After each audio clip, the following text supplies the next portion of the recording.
If we ever get through an introduction without it being at least a little bit scuffed, it'll be a miracle. Hello, everybody, and welcome, as always, to Grand Slam Galaxy. My name is Commissioner Willie Owonti, and as always, I would like to welcome my co-commentator, Silva Lily. How are you doing today, Silva Lily? Doing okay, Willie. Alright, it's a decisive week in Grand Slam Galaxy, as we are at Playday number 7. After today, we will officially be halfway through the season, and, well, our playoff contenders are starting to take shape. That they are. Obviously, in the front running are Bowser's Monsters with only one loss to their name and 5 wins to counterbalance that. Bowser Jr.'s Rookies, now the current second place holder after taking their last 2 games against the Monarchs. They won both, didn't they? They did sweep the Monarchs in that series. It's really fascinating, though. I think Series 4 is going to be a very, very important series for a lot of these teams, because excusing the Monsters and the Bows, which are at either end of this pack, all, like, the middle 6 teams being within 1 win of each other is wild. I admit, I have already screwed this up slightly. I said, playoff contenders are starting to take shape. But really, this league is so flat still that I think that anything could happen. We're going to find out at least this week, as finally, well, we're going to be halfway through the season. Sorry, what's up? Nothing. Oh man, I'm very excited about this. I'm very curious. And we have some Firebrand matchups to go along with that schedule. On today's schedule, we have Bowser's Monsters are going to be taking on the Birdo Bows at Daisy Cruiser. The top and the bottom seeds are going to be fighting each other, so it'll be a real curiosity as to whether or not the league really stays flat. Next to that, we've got the Yoshi's FireEggs are going to be facing off against the Miku Musicians.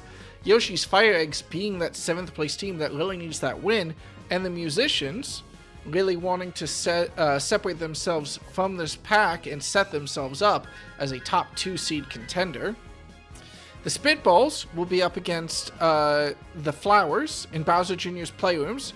The Ascendant Spitballs, who are known for their offense, taking on the defensive powerhouse of the Flowers in a very defensive-sided stadium. And finally, I'm sorry, I said the Spitballs, the Rookies and the Flowers, my bad, the Ascendant Rookies. Last is the Waluigi Spitballs versus Peach's Monarchs, where the Monarchs will look to make a statement after their 0-2 series loss to the Rookies, and the Spitballs will try to continue their momentum and carry themselves into the top half of this league. Do you have any real star games that you're going to be looking at today as standouts, Silva Lily? Any guesses as to what's really going to burn this barn? Well, when for a moment we thought it was going to be Flowers versus Spitballs, I was going to say that because those 2 teams are currently perfectly tied. Not only with both having a 3-3 record, but both only having a 1-run differential across the entire season so far. However, since that is no longer the case, Since I misspoke, whoops. who are the Monsters playing against this week again? The Bows.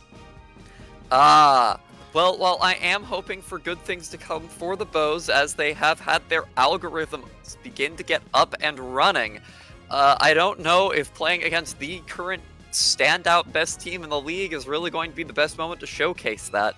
So instead, I'm still going to go ahead and hand it to the Spitballs Monarchs game.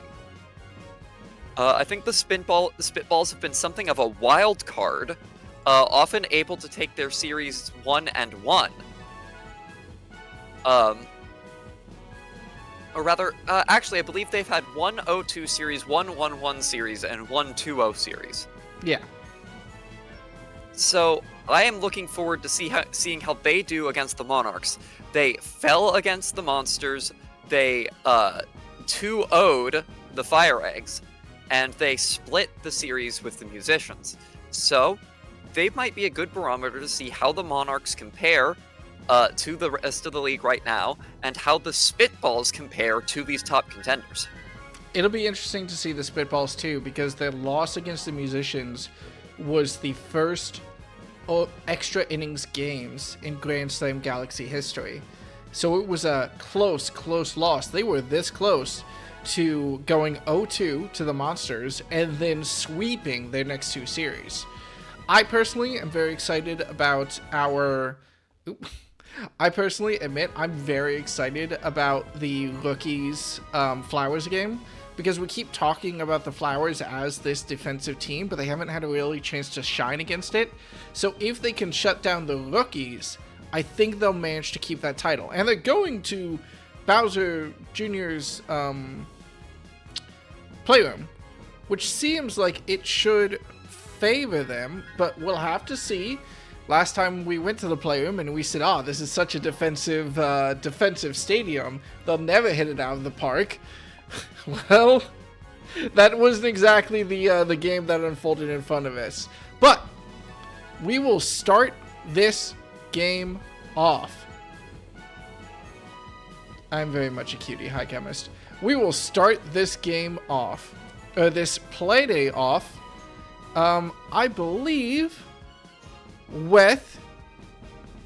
We have our two highlight matches. We might as well start with the FireEggs versus the Musicians on Mario Stadium.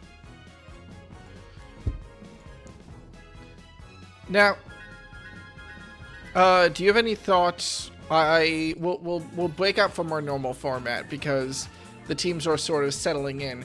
Do you have any thoughts about this matchup as a whole before we get started? Well, how to say this? I think both of these teams have had a somewhat disappointing performance in this season based on their performance in the Winter CPU Classic. The Musicians, then the Wilds, took second place in the Winter CPU Classic. They went all the way to the finals with a fairly dominating place in the round robin portion, only falling to the Monarchs, and there fell to the Monarchs again. The FireEggs were in third place by run differential, having tied with the other two teams. And yet neither team has really performed up to that standard in the regular season. They did well in the tournament, and now they are 3-3 and 2-4, respectively. So I think this series especially, we're going to be seeing which of these two teams is really looking to try and redeem themselves and take a shot at playoffs. We're getting to the midpoint of the season. If either team goes 0-2 here, it's still possible they claw their way back up. But this is going to set the tone for both of these two teams going forward.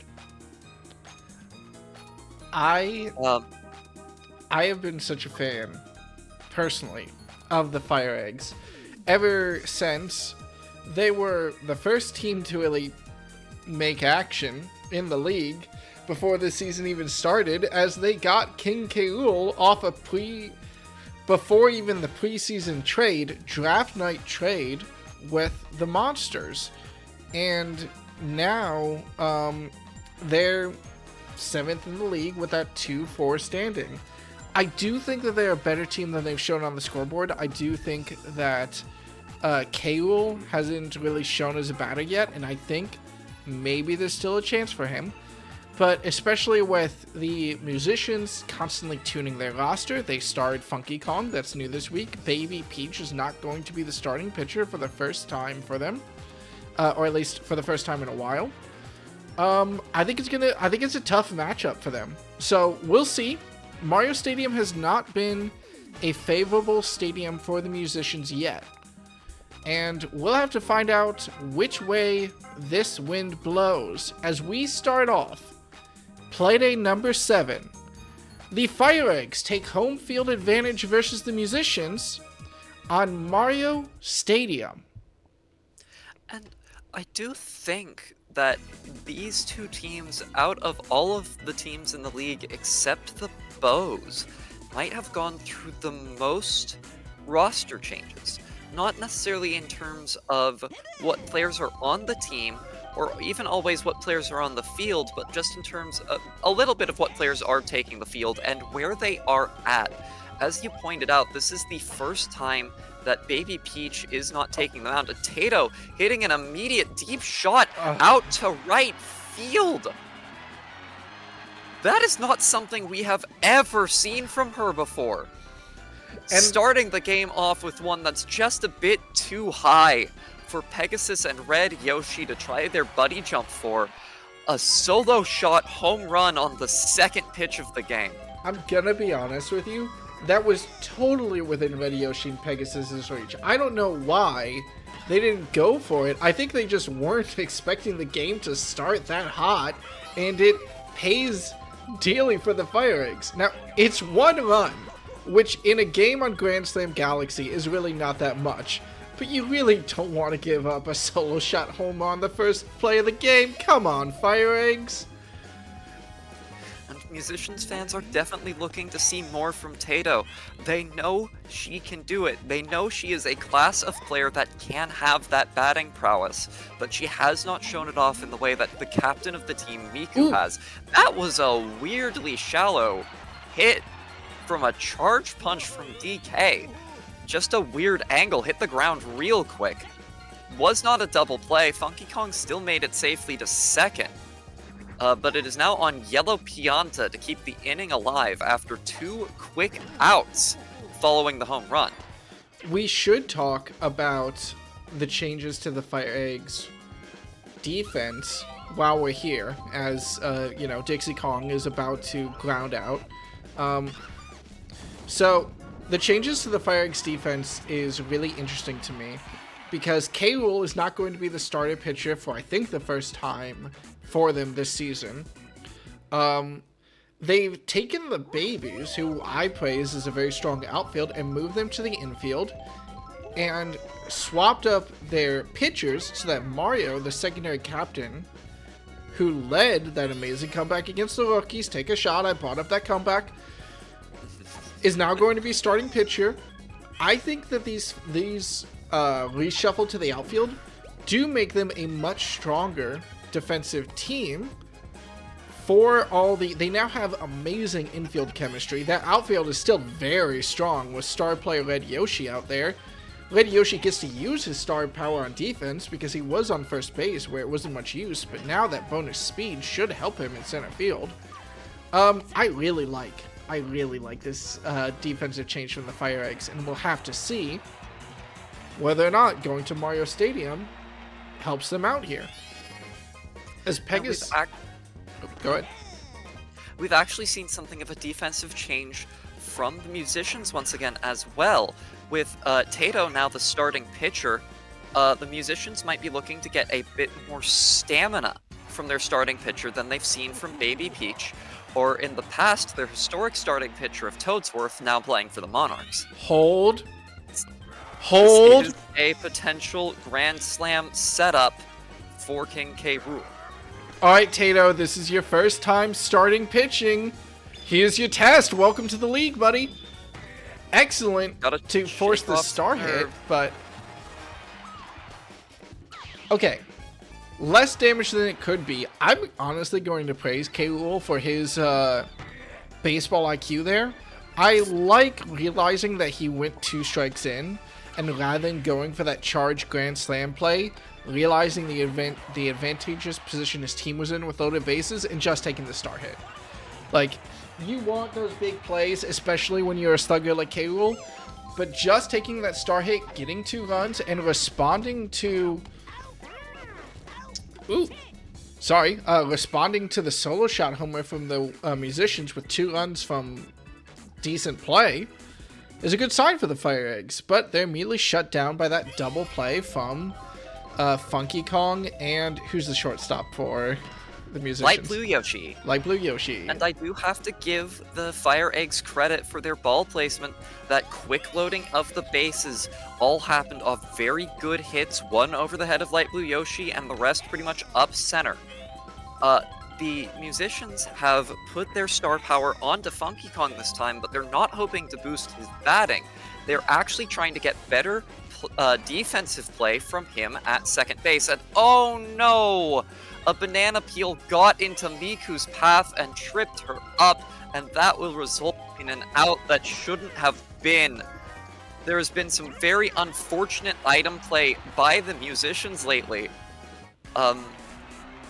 Which is actually what has led to some of their lineup changes. That's what led to them bringing back in Yellow Pianta, knowing it would completely break chemistry, because it doesn't seem to have been working in their favor as much lately.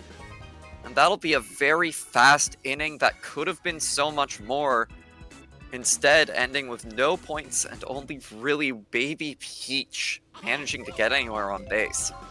That is not what you want from the musicians. Still though, they are a pretty front-heavy batting order with Funky Kong and Donkey Kong in the front there. So we'll see. Their third inning should be better. And hey, to be fair, they got a couple runners on base.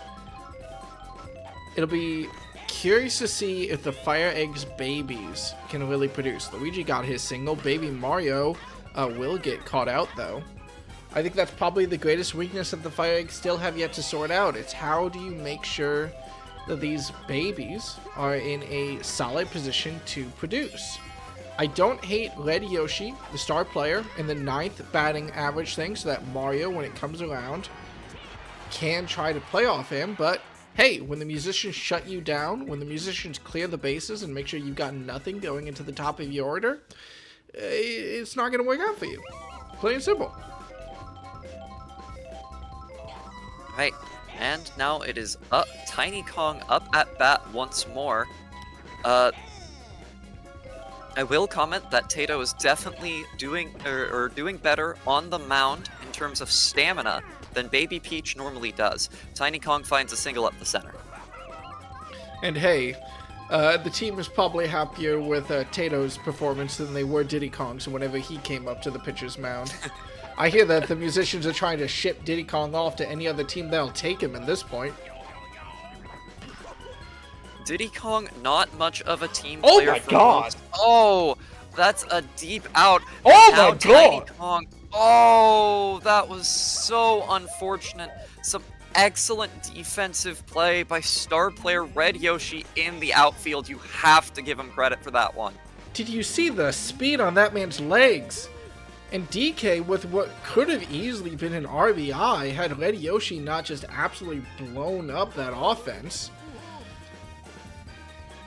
Well, now it's Yellow Pianta's turn to charge up and see if they can at least bring DK home and tie up this game. We're only 3 innings in, of course, though. So the single with a runner on second isn't terrible, and we've seen plenty of 2-out rallies from the musicians already. Do not count Dixie Kong out. Well, it was her ground out that ended the inning last time. Dixie Kong has managed to show some surprising power behind that bat when she's needed to. Mario almost beating her in the face there before turning around and trying to catch out Donkey Kong at second. Oh, you don't like the player whiffing the ball like that? Okay. Well, Baby Mario will get... He's the one that Dixie Kong ground out to in the first inning, and he's the one that she'll pop out to in the third. And the musicians aren't able to put anything on the board. Then again, the FireEggs, while they put on some good pressure in the second inning, didn't get much on the scoreboard. Man, Mario has really just not performed as a batter the way I want him to, especially as a secondary captain on this team. I can't think of any standout batting moments from him. And that is just such a vulnerable spot. The second base line from home base is just such a vulnerable spot for basically every team in the league.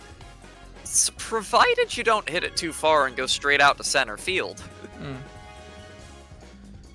Well, still, Ash Ketchum and Pegasus will try to set up the bases for K-Roll, and Pegasus will successfully get that single. So there's 2 runners on, 2 outs, no item support. A pop fly to the outfield would be, well, a disaster here, but the charge up doesn't swing on it. Now, that star power to Funky Kong not really showing its value yet. Tiny Kong. Dixie Kong, where were you going? Tiny Kong. Tiny Kong, you're right. I was so confused, I forgot her name. I forgot which Kong I was looking at. She... Do you... Do you think I'm an idiot for just realizing that her pigtails are supposed to look like bananas? Different people notice different things. That's a foul. Okay. It's still only 1 more point, and there's plenty of time for the musicians to get out of this safely. Now, the musicians, as I said before, star powering Funky Kong, hoping to get a little bit better defense out of him over at second base. They know he's possible of some defensive plays, but he's been missing a lot of his slides lately and has not shown much change yet. You know, that makes me almost wonder if starring Light Blue Yoshi would give him a better grip on that ball, giving him some extra time playing catch in the outfield. Is it still catch if you're using your tongue? I wonder whether that would result in less bobbles in key plays for him.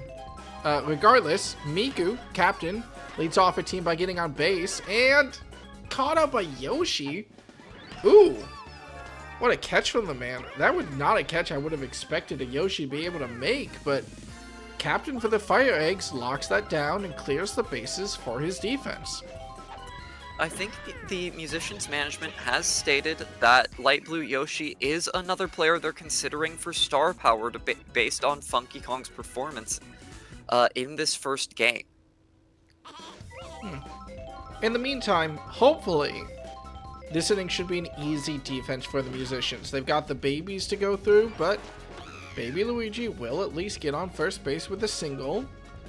And he's a fast little bugger, so catching him out in a double play will at least be harder.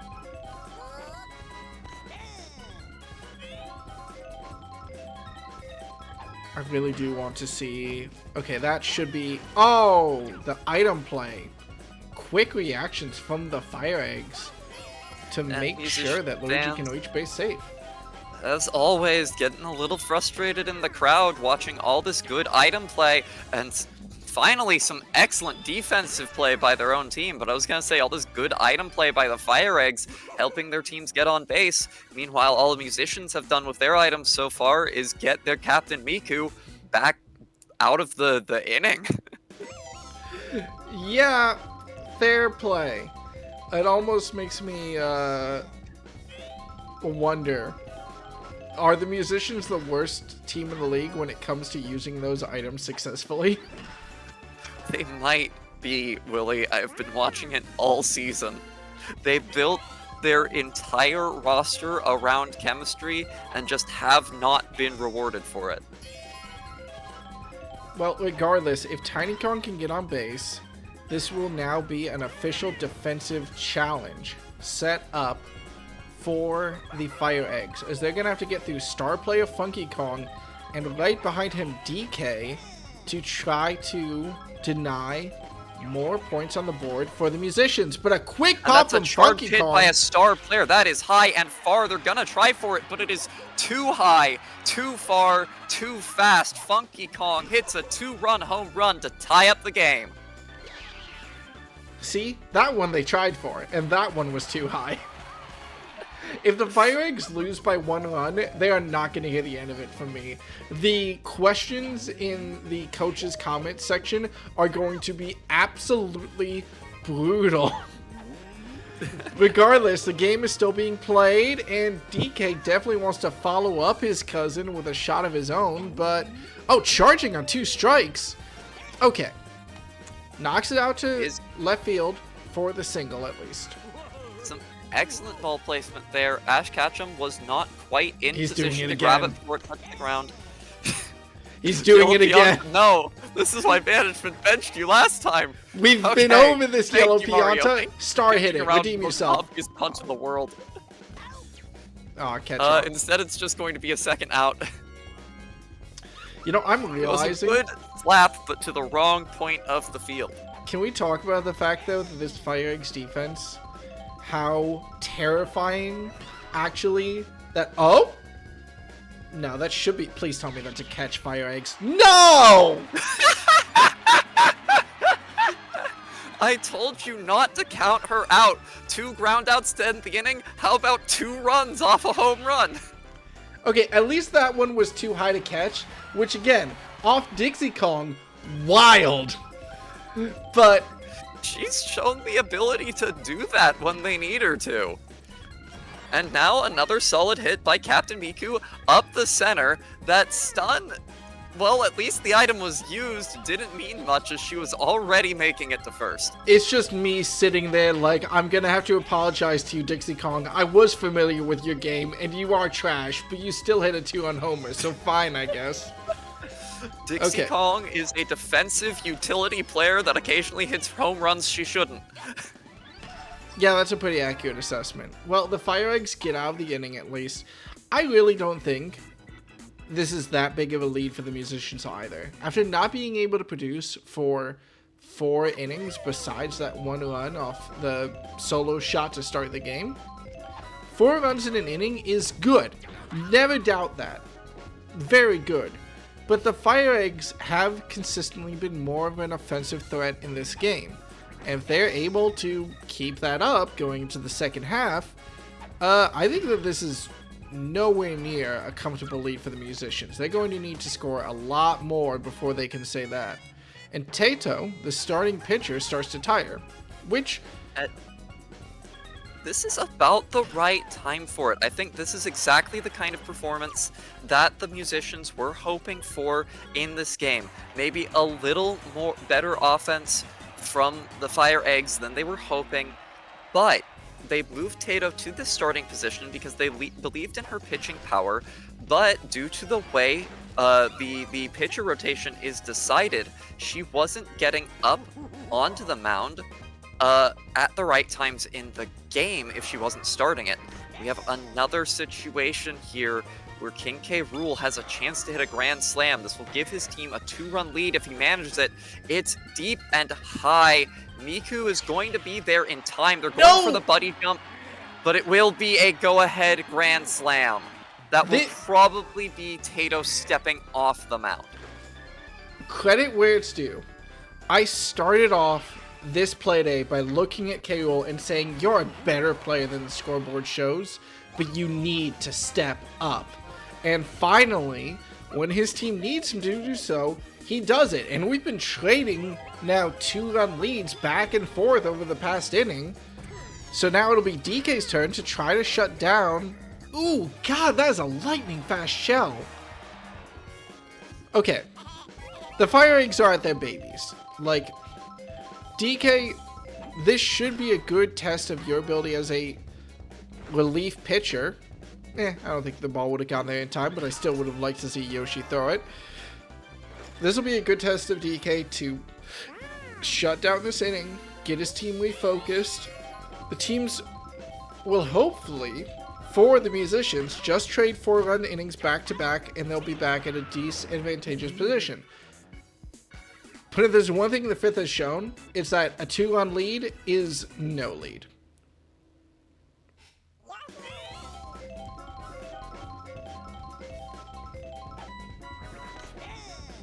Bad place to start off right at the very end. Light Blue Yoshi, not much of a hitter for the Musicians. Pretty much using him as a defensive utility player. Looking to make something happen this time and hits a good hit over the head of first baseman Baby Luigi. I like this for the Musicians. If Tato and Tiny can deliver, if they can load these bases, but no.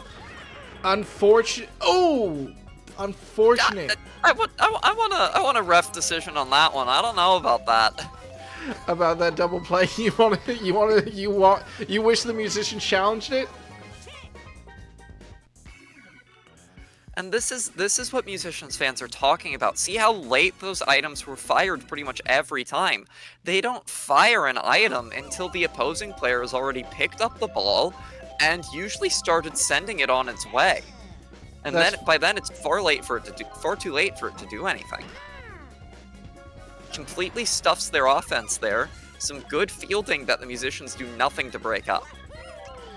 It is really odd item play. And listen, I'm just going to admit, this is exactly what I want to see from these two teams. And I'm happy to see the FireEggs performing like this and showing that bottom of the league does not mean a bad team. As they get a runner on first and second, and it's now up to Ash Ketchum and Baby DK to survive through this inning, but Funky Kong will catch them out for a double play and set up 2 outs and restrict Mario to first base. Okay, the Musicians have a great chance here to get out of this inning before hard hitters for the FireEggs come up. I have to say that was some great defensive play on the back of Funky Kong, really taking a tough situation and turning it into what might be an easy get out from the inning. Both teams go scoreless after explosive 4-run innings. Okay. Now, Funky Kong and DK, star player and metaphorical star player up here. That's a good start with a line drive out to left center for a single. Okay, DK, you haven't had much luck so far, but you are one of the greatest home run sluggers in the league. Charge up, hit, weak contact. Another weirdly weak contact leading to a double play. I think the stadium's getting to Donkey Kong. He and the team have done poorly here twice, and it's getting to him psychologically. Oh my god.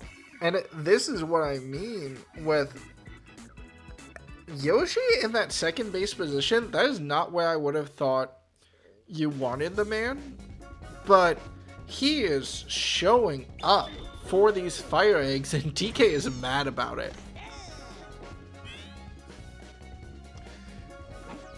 He does not want any runners on base for K-Rool, but unfortunately for him, that's exactly what he's going to get as Pegasus knocks it out to right field for that single. And the Grand Slam man, or Lizard,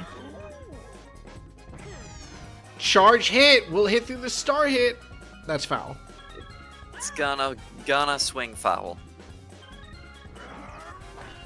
Okay, this time, Musicians fans are happy to see the heavy slugger get weak contact. If K-Rool grounds out, double play, very little pressure on the Musicians right now as it comes up to the slap hit section of the FireEggs offense.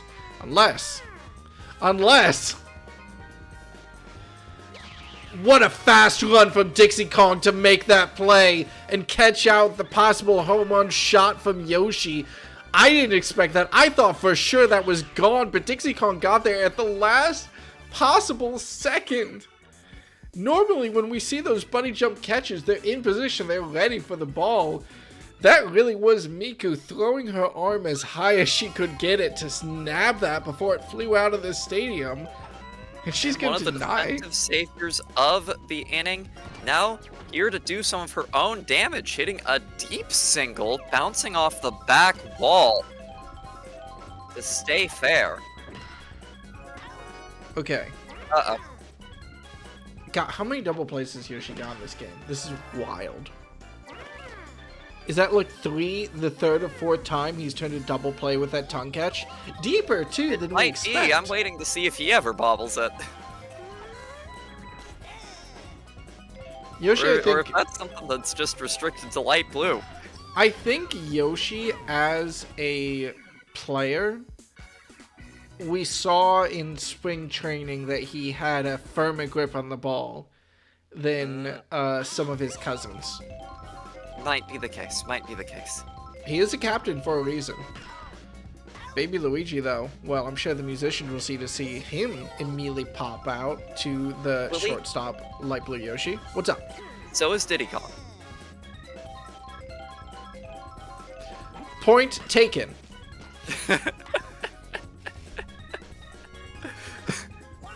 That'll be a couple of quick outs, something the musicians desperately need, as they've got one more chance to take the lead back. Top of the 9th inning, and they needed to make sure that there were no more that Oh my lead God, was this is the end of not the game. lengthened, that there were no more points thrown onto the scoreboard by the Eggs. This has been a very quick game. I did not even Mario's register. On the mound this entire time. Okay. Light Blue Yoshi takes a hit to finally tire him out. Okay, this is great for the musicians, actually. I think Light Blue Yoshi is exactly who you want to go first, because him, Tato, and Tiny Kong are a great way to get at least 1 or 2 runners on base. Oh, wait, that might give Light Blue Yoshi time to recover. Tato's gonna force Light Blue Yoshi to try and go to third and instead get out for it. Awful team play. No, Tato. Saw him stunned and just kept running anyways. Okay. Here's what the musicians need. Tiny Kong, star hit. I'm just looking at you. You need to star hit this now. No, They've not been using but their star power much. A good slap could be enough. It puts runners on the corners for star player Funky Kong. The man who last took or tied the game, now in position to potentially take a lead. If you can get a home run here, it would be a go-ahead. we have not seen a fireball pitch this entire game, actually. Ooh, a good curveball to fake him out for the I don't second know how strikeout. Funky Kong missed that. It's like his Oh, surfboard fireball passed when he through it. needs it. Oh my God! Oh my God, the strikeout right when he needs it for Mario. But it's the co-captain, Donkey Kong. The There's last... almost been no star power usage by the musicians this game, and it's now down to Yoshi v Donkey Kong to see if the FireEggs end the game right here, or if we're going to the bottom of the 9th. That's a pop It'll out of left instead be a field. slap that falls just too slowly and end the inning. The musicians, in a hell of a barn burner, fall. An uncharacteristic lack of star power use. They only use star power twice in this game. I think 3 times. I think we saw three star pitches, 2 from Tato. Both were immediately slapped by K. Rool. And 1 from Donkey Kong, which was slapped by K. Rool. Okay. This is normally a team that loves to use their star power. They barely used it at all. This field messes with their heads. They don't know how to play on this field. Okay, so the fields that mess with the musicians' heads is Mario Stadium, Bowser's Castle, Peach's Ice Garden. It's those 3. Okay. Well, that's what it seems like, Willie. From the commentator's box, I can only comment that they played just uncharacteristically poorly for them. They did not play like they normally do as a team. regardless, look, I think that, honestly, I think the musicians played that pretty good. I think that the FireEggs just played amazing. Finally, when the team needed him, King K. Rool steps up and knocks away a grand slam that really sealed the game for the FireEggs and put the musicians on the back foot. Well, I'm sure musicians fans everywhere would have loved to see that go. They're still 3-4. This is not at all a death stroke for the musicians. Nowhere close. No, only halfway through the season. But wow, am I delighted to see the FireEggs. It's no real shame that they're gonna see It's no real shame that the FireEggs, I think, are gonna start having to call Mario Stadium their home. Wild game. Okay. I think that, honestly, if I had to say something about the musicians, DK and YP just didn't step up for this team. And I think that's really the crux of it. Can teams shut down DK and YP's batting? If the team isn't able to get those sluggers going when they need it, if they're not able to put runs on the board with the power of that boxing glove and with the power of that tree, it's not working out for them. I think, honestly, the musicians have some options here. They could try spreading the heavy sluggers out a little bit more to try to get more runners on base. They could try putting some of these more, checking who the consistent hitters are and putting them in front of those sluggers. I think that the batting order is the thing that needs to change for the musicians. But if that happens, and if DK and YP are able to produce, I think that they played super well defensively in this game. The only thing is that I would criticize really is DK and YP's batting. To me, it's not just that. It's the item use that often ended just... The items the musicians fired hurt the musicians more than they did anything else. Fair. Even just did nothing. They hurt themselves more than they did nothing with items. There were 2 times in that game where the musicians used items in a play that involved Miku and got an out when they really shouldn't have. Was it Miku who got out in both situations? No, it was Tato the second got out time, after sorry. being stunned once. And then Light Blue Yoshi got stunned. Tato ran for second. Light Blue Yoshi had to stay at second due to the fielding. And Tato was unable to run back to first. Unable to take second. Alright. Still. I think, no matter what, barn burner. Barn burner first game to start off Playday 7. That was super exciting to watch.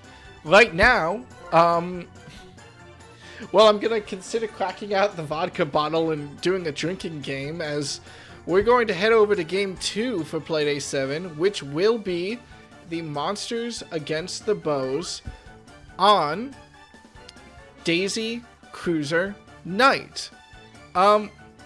Should we talk about this matchup before we get into it?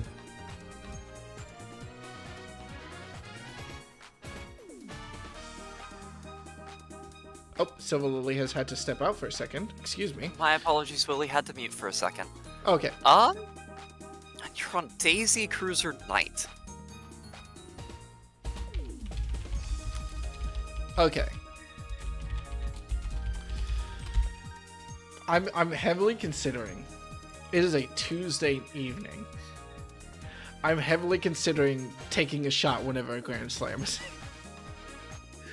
I think that the Bows' greatest weakness has been outfield play.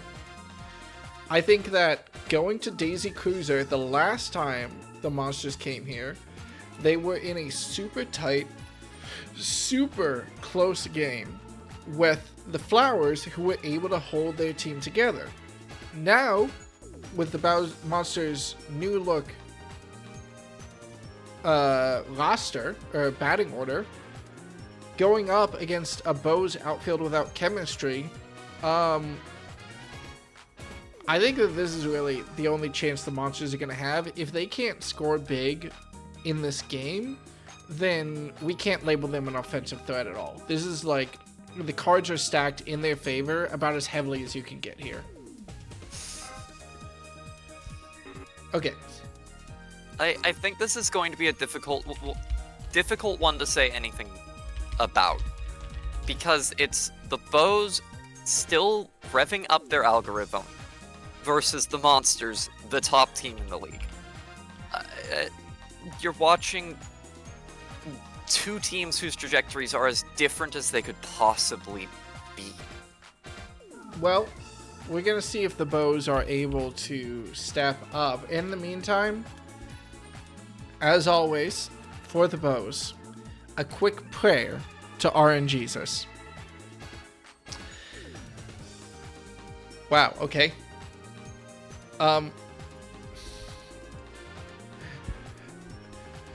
The prayer that was given to me did not contain the specified number of words, and I hate it. All right, here we go.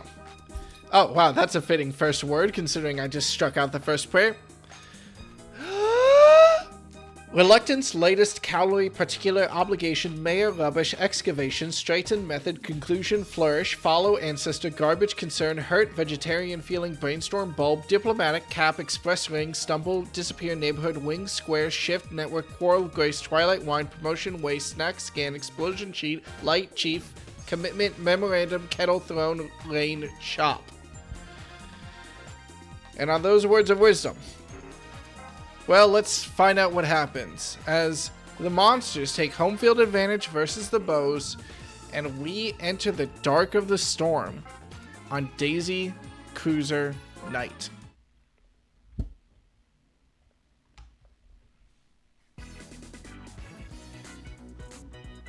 If the monsters aren't able to, like, produce on this field, they're just not going to be able to produce. I'm watching them very carefully because it's been Bowser's son, Bowser Jr. His team is now what I'm looking at as one of the most dangerous offensive teams in the league. We didn't really register it when the trade went through in week 2 for Brown Critter and but ever since they really brought Hammerbro back into the roster, that team has been devastatingly effective on offense. And so, well, King Koopa himself is going to have to prove that his team can also put up numbers.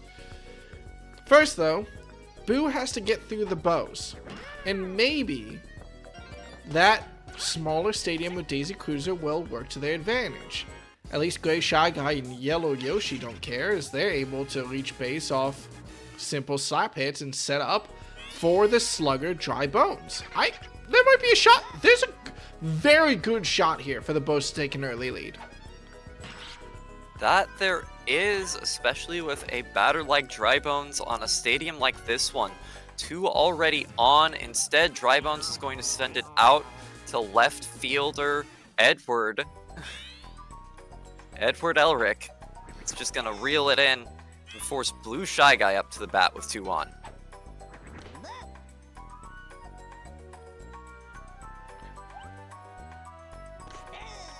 I really hope that Boo also manages to learn a little bit from the Monsters defensive coordinator Goomba in terms of that stamina department and stay lethal throughout this entire game, especially against this offense.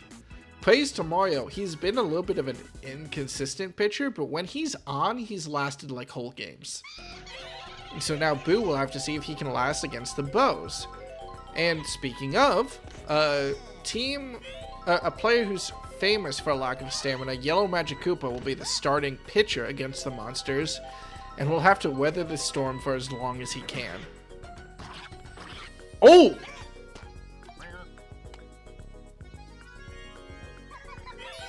The bobble from Dry Bones is not what I would have expected, nor what I'm sure the bows would have wanted, as it allows the first runner to go from an out to on base. Wild. My apologies, Willie. I just realized that I was watching the wrong stream. I was watching the stream for the audience, not for the commentators. I have 2 monitors and each is up on 1 so I can monitor the chat, but I had full screen that one. Well, regardless, the monsters are, funnily enough, having a worse offensive production than the bows so far, as their first 2 batters, Boo gets on off a bobble, and the Red Magic Koopa says, no, don't worry, I got it, and immediately turns it into a double play. And the Captain Bowser line drives it straight into the waiting hands of Dry Bones, who at least turns the play back into his team's favor. And the monsters get nothing off their first at-bat, less than the bows did.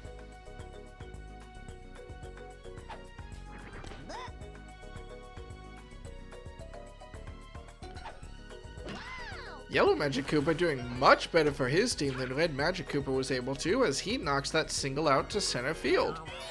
You know, monsters, I'm giving you the side eye here.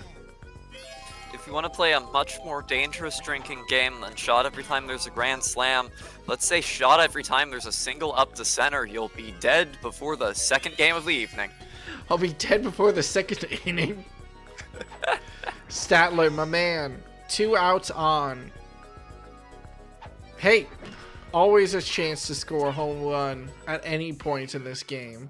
But Statler will instead pop it out to Red Koopa, who was helped tremendously by the tilt of the ship. Literally lifted up into the ball. Didn't even have to jump for it.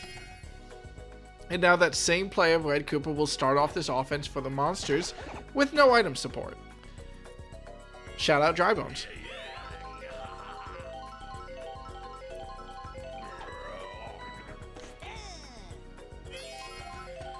I really need to see something from this Monsters offense, and that's something. Nope, that's nothing. It was almost something, but it's nothing. Good attempt from Red Critter.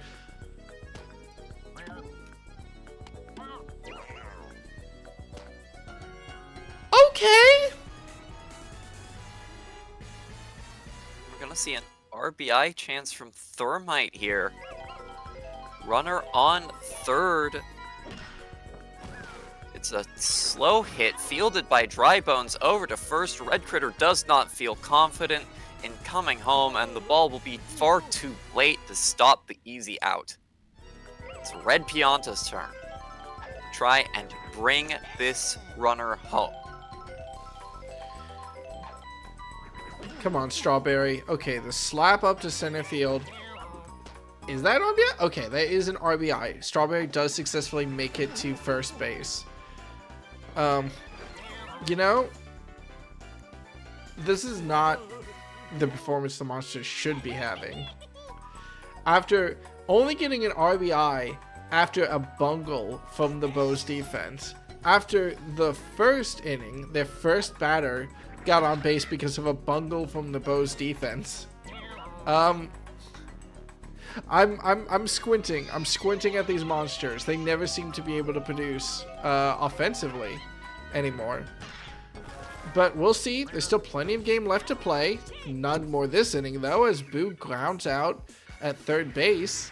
And Who could have just stood on third? That was a guaranteed force out at third base, as the other 2 bases were about to be loaded. What an honorable over to player. First didn't really matter, but what an honorable player to pad the stats for their team and let someone else get that out.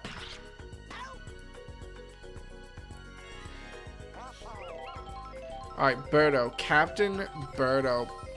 The most dangerous bat on this active roster. And the best chance for the Bows to tie this up. She's been pretty consistent in hitting solo shot homers, but she won't manage it this time. oh, throws wide there. I think the player got hit by a shell? Maybe? Great Was Shy this Guy. a rare case of synergy? Does Shy Eye have synergy with Birdo? I have to double check now. I'm so used to the Bows just not having any. Shy Guy does have synergy with Birdo. That's a big Okay, thing for the okay. Bows, is that Birdo has synergy with like 4 players that they've drafted because they have so many Shy Guys. Still, though, doesn't result in much for them, and it's back to Red Magic Koopa. And this inning is a good lineup for the Monsters, as they've got Red Magic Koopa into Edward Elric into Bowser. Can they produce anything off it? That's another question, but at least it'll start with the main man, Red Magic Koopa, getting a single out to left field. Elric now, with a deep shot up the center, and does manage to escape the bounds of gravity for the first home run. A 2-run homer for the night will really be the first earned run for the Monsters this game.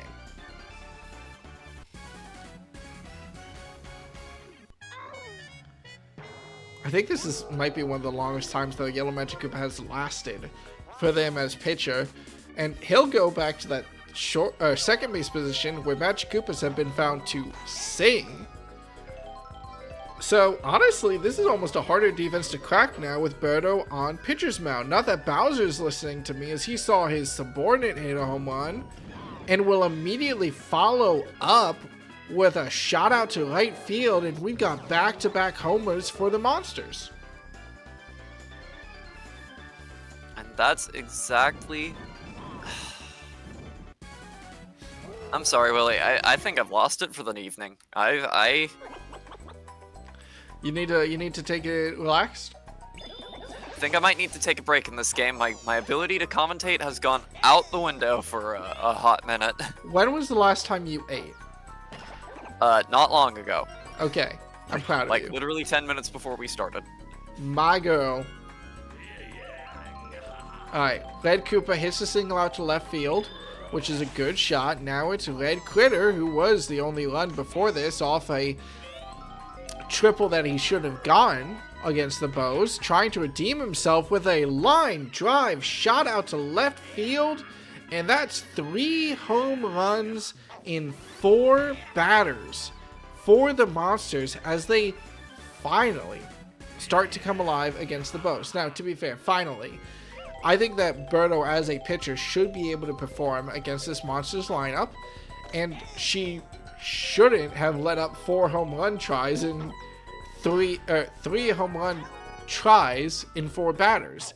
She'll finally get a handle on this defense this inning, as Yellow Magic Koopa in that key second base role is able to reel in the shot from Thermite, and the Bows have a defensive standing, as Strawberry will see if they can pick apart that standing. No! The line drive out to center is too far, and Gray Shy Guy takes the pick. Agaric will come to the plate. I actually don't know if it's pronounced Agaric or Agaric, or I think it's Agaric. I like Agaric. Pops it out to center field. Solid arc to get above the infield, but not too far to get to the outfield. Good placement. Now it's Boo's turn.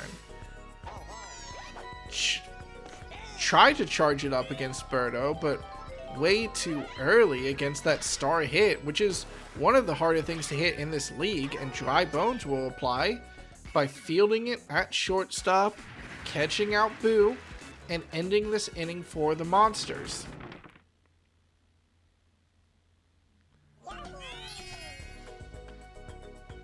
It's the Bows' turn. Hey, they've got a tilted ship. They've got a Dry Bones up next.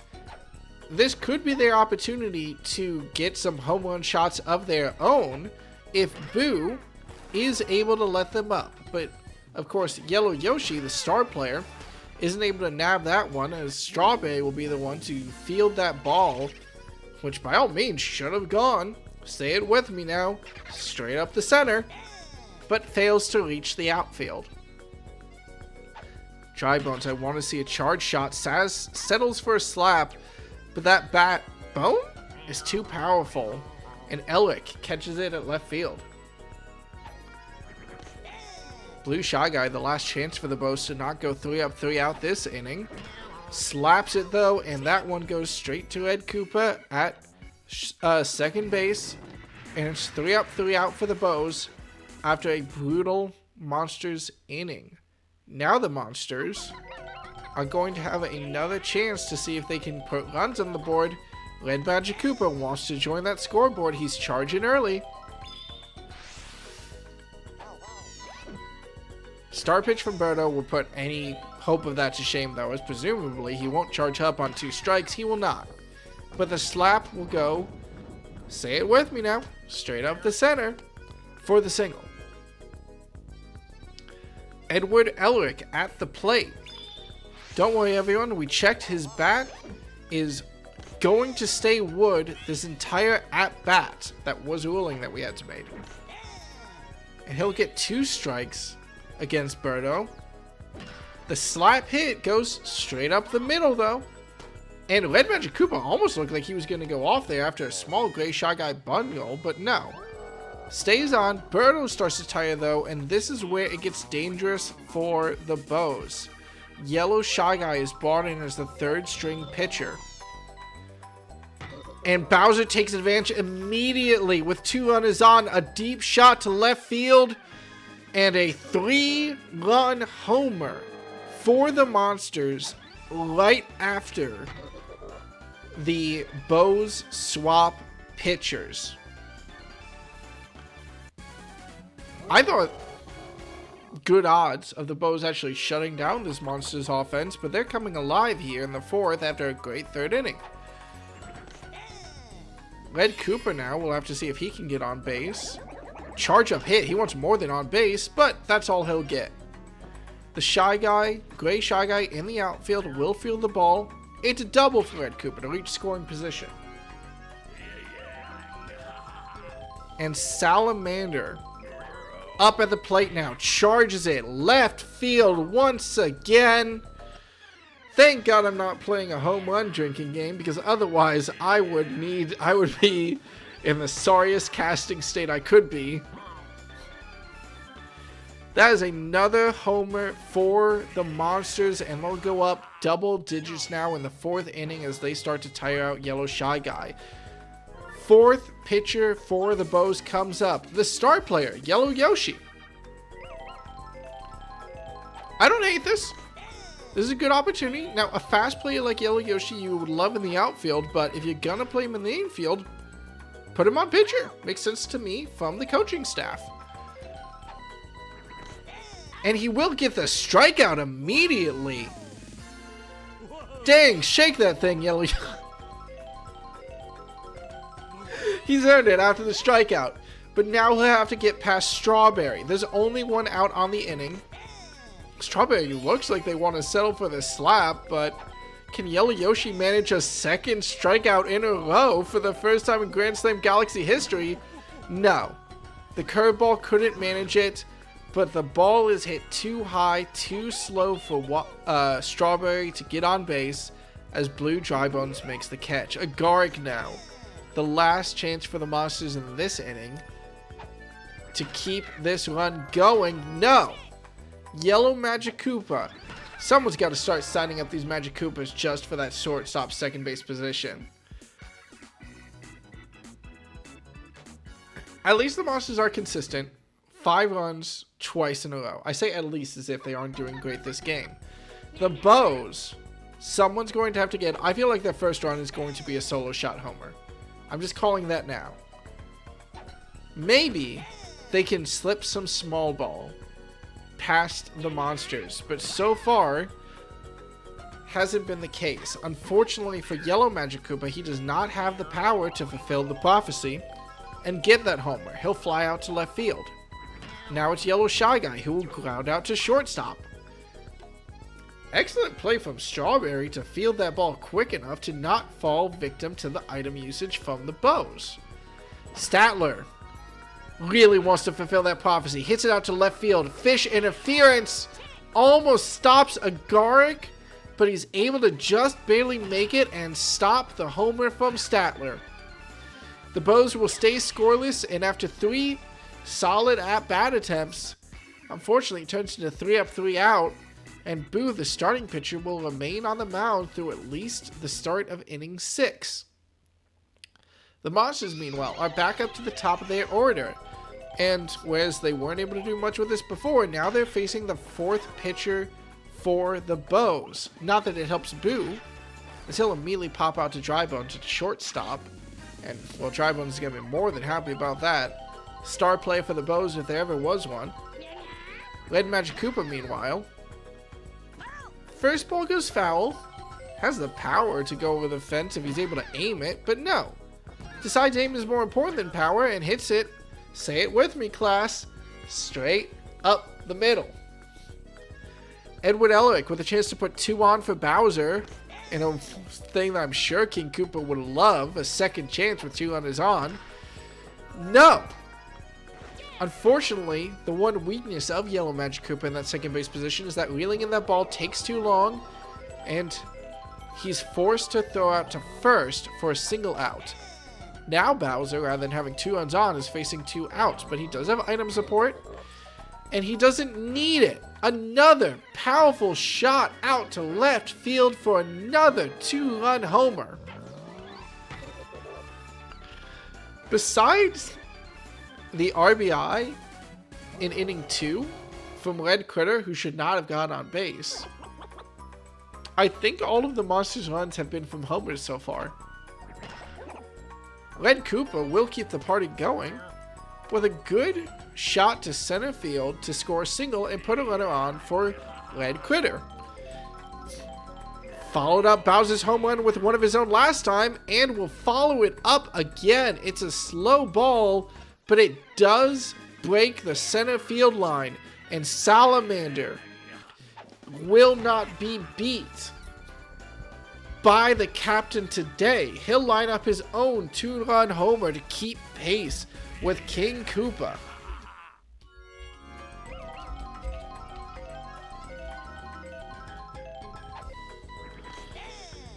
Thermite's turn to try to see if he can get on base for a heavy slugger.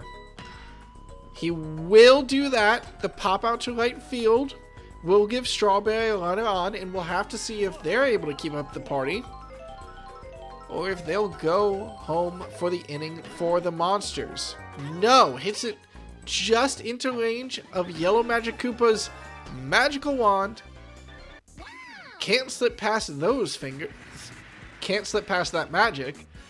And the Monsters turn a 4-run inning off 2 2-run homers. Again, the Bows, with solid hitters up, could easily get a solo shot homer. In fact, if Blue Drybones gets on base instead of a homer, no! The prophecy is secure. Blue Drybones knocks the first run for the Bows. The left field is the death zone for both teams. And we have a run on the board off the solo shot. Burner now with plenty of opportunity as the team captain to follow that up. Hits it high, but just barely does not hit it hard enough. And the one item that can't help her, the booze, will not stop the catch from Agaric.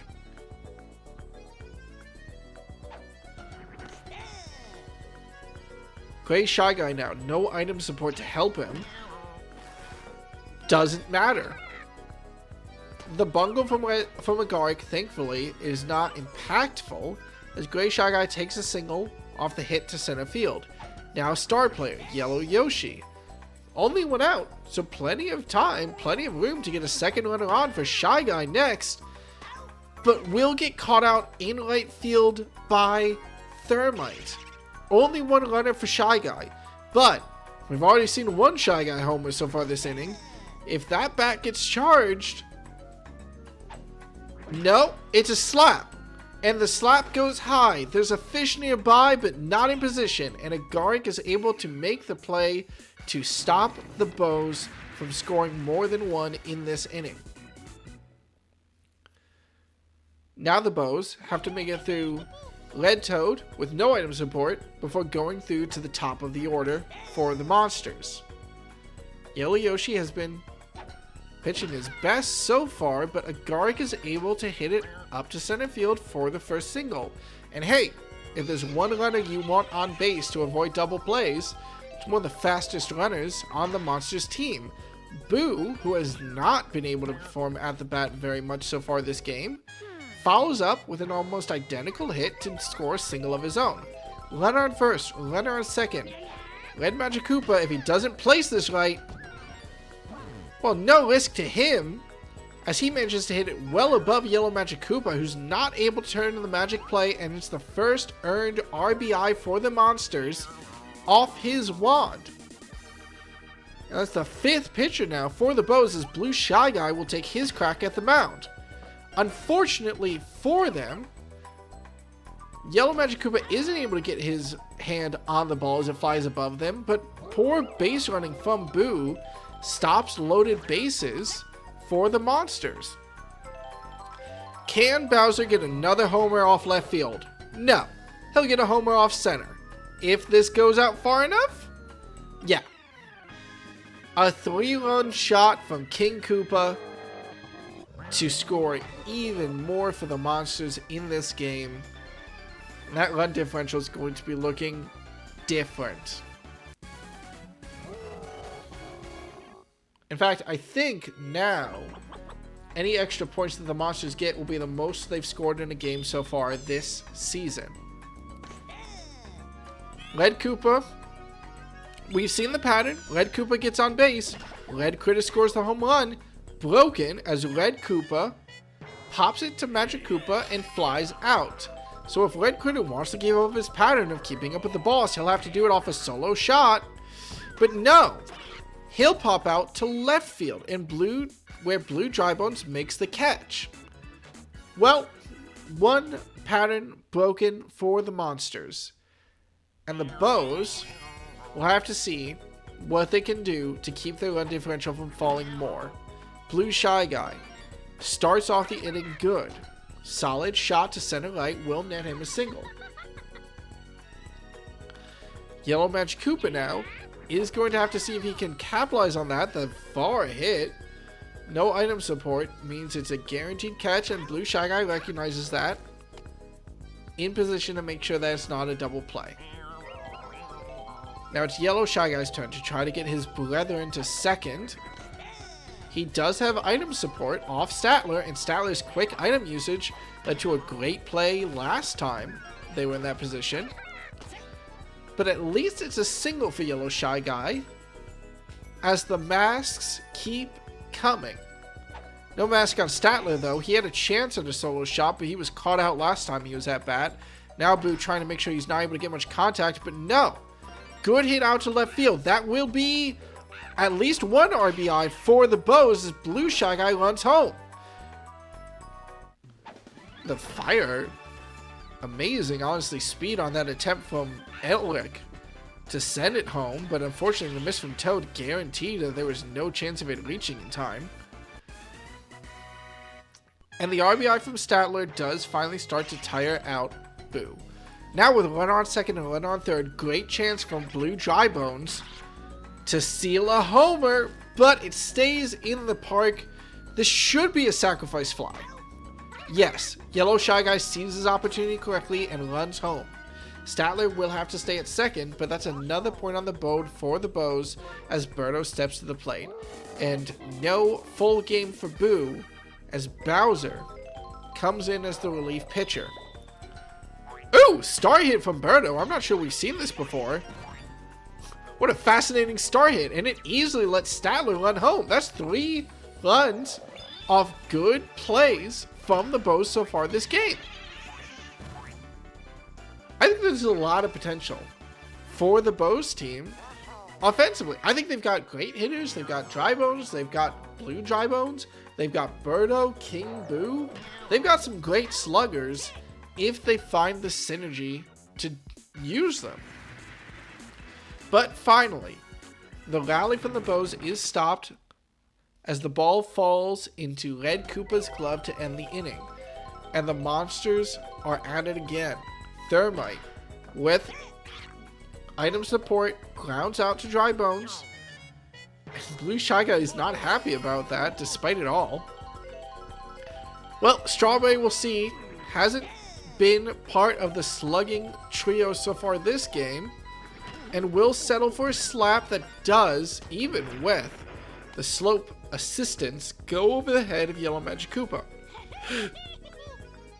Agaric.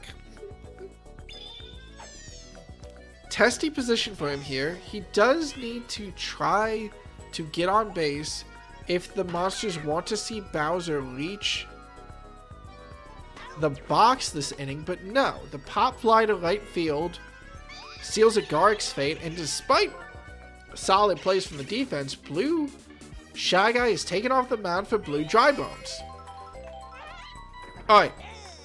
Boo hit when his team needed him to last inning, and will hit his first homer of the season, I believe. That left field, the lower defense, helps them all. Though, to be honest, I think that would have been a homer on almost any field in the game. Maybe it would have occurred foul on a longer field. I think it would have occurred foul on a longer field. The magic ends, though, as Red Magic Koopa knocks it right into Birdo's grasp. Huh. I wonder if Birdo could play shortstop or second base with that type of grabbing potential. Huh. See, I very carefully navigated around the word suck there. Unfortunately, the situation deteriorates further for the Bows as Yellow Yoshi, starred player, knocks it out to Strawberry at shortstop. Bowser's doing a great job in this relief pitcher role. Dry Bones won't have more luck as a pop out to right field is caught quickly by Thermite. And Blue Shy Guy will have to lead this weaker part of the batting order, but just seals the fate of going 3 up, 3 down. And after a good 7th inning, the Bows aren't able to keep it going in the 8th. The Monsters enter the bottom of the 8th with what is realistically their last chance to score runs in this game, unless the Bows score the most miraculous comeback in the history of almost any Mario Super Sluggers game at this point. Bowser, will he keep up his streak of homers? Facing down Blue Dry Bones. Weak contact. But the POW block comes out just in time. Fired at the last possible second. He's not able to keep up his home run streak, but he will at least get on base. Not anymore, though, for that, as Red Koopa grounds out to shortstop, and I have to go check now how the Flowers did against the Bows in their game. Flowers Bows first game of their series ended 2-21. So this is the second series in a row where the first game of the series, the Bows will lose at a 21-run score. Unless Yellow Magic Koopa gets the first single. Yellow Shy Guy at the plate now. Will knock away a single of his own. Oh, no. The POW block keeps Yellow Magic Koopa down for too long. And the first out of the inning is recorded. Statler, who has hit the ball beautifully before in this game, watches the first 2. Don't let him see a start pitch. Good. Slap hit. Not able to avoid Red Koopa's grasp. Statler allows Yellow Magic Koopa to advance the scoring position, but not much more than that. As Blue Dry Bones comes to the plate, takes advantage with a star hit, and fish interference wasn't necessary for Yellow Shy Guy to run home, but it will definitely let Blue Dry Bones run to second, and that is now 5 runs for the Bows in this game.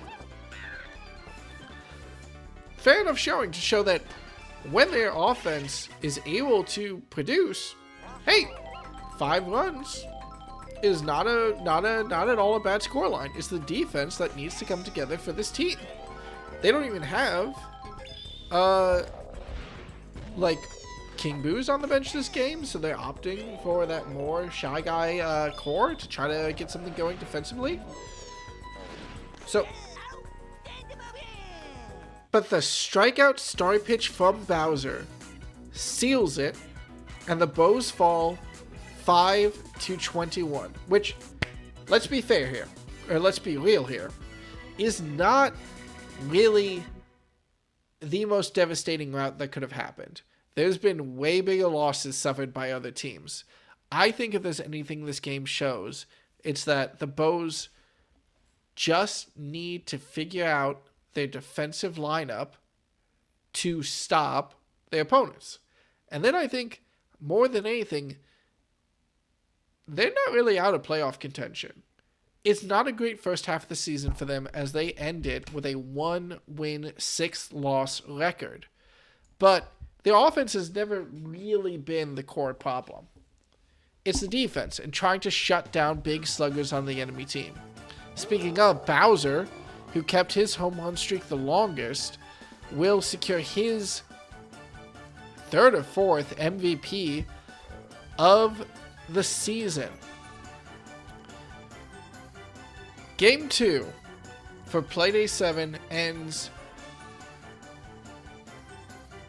in a way that I'm sure both teams might have seen coming, but less bad than it could have been for the Bows.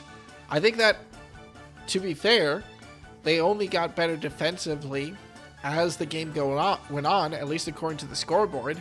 And I think that if Berto was able to sit down with her team, is able to sit down with her clubhouse, and is able to figure out the exact right combination for this team, this very easily could be a competitive roster. We'll have to see what they're able to produce in the second half of the season, though. Meanwhile, the Monsters are not going to be at all disappointed in a plus 16 to their run differential, as who else but the main King Koopa himself, Bowser, is going to lead this team's offense. Special shout out though to Salamander, making all his efforts more than well enough known in that secondary hitter role, and maybe a little bit, just a little bit, of a side glance at Strawberry, who is not able to produce against the Bows.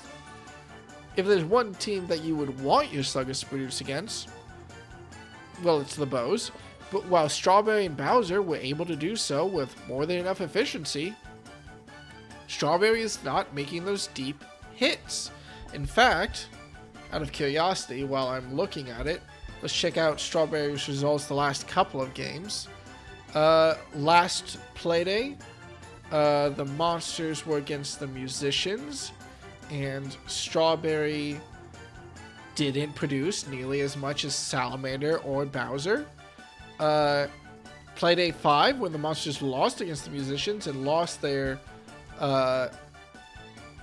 scoreless record, the best Strawberry was able to do was tie Salamander in terms of performance. 3 games back is as far as I'll go. Monsters versus the Flowers. Well, that was the one game where Strawberry was able to produce more than Salamander. And to be fair, Salamander was in that 9th batter slot, so maybe it's just harder for Strawberry being 8th position. Maybe.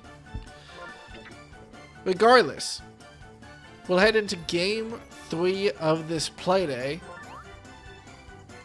which, checking the schedule, we're getting into our 2 barn burner games here. Both me and Sylvie picked our favorite games, and we've got them hot and ready for you.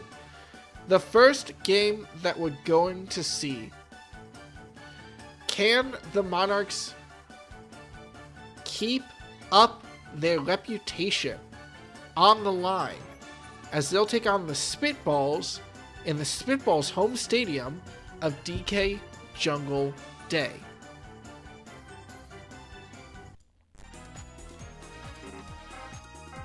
Talking about both these teams, the Monarchs looked like the offensive powerhouse of the league.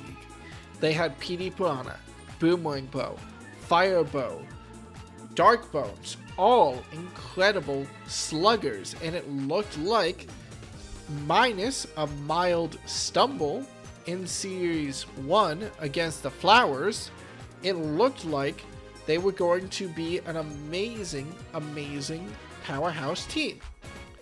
However, that was, to be fair, after their second series was against the team that is yet to find the defensive core of the Bows. In Series 3, when it really came down to it, the Monarchs got swept, losing both their games against the Rookies. So now they, in Series 2, went up against a weaker defensive team. In Series 3, went against what is now looking like one of the strongest teams in the league in terms of consistency in the Rookies. So you don't really know where this team stands. Was it that their Series 3 opponent was just really, really good and they struggled, understandably?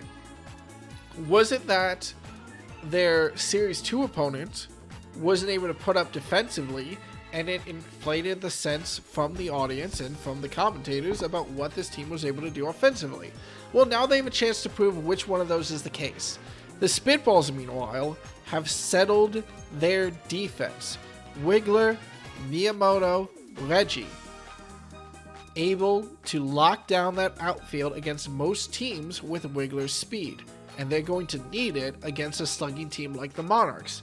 Meanwhile, Waluigi, after being started as the pitcher, has been performing, I think, pretty admirably. So we're going to have to see which team is able to prove themselves. Are the Monarchs the offensive threat we want them to be? Or are the Spitballs' new outfield not just enough to deal with the FireEggs, I believe was their Series 3 opponent? Yes, it was the FireEggs. Or will it not be enough against the Monarchs? I will take the time to double check real quick to make sure that there are no errors in the lineups. Make 100% sure because I don't have the... I do not want to have to reset this game, to be honest. I really want to watch this. Okay, Monarchs are all good, and the Spitballs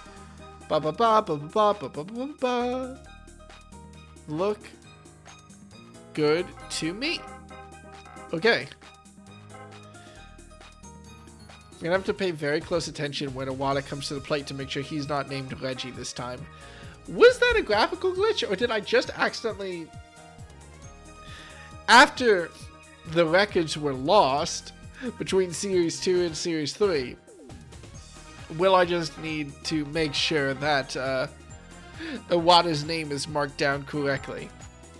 Regardless, we'll see what happens.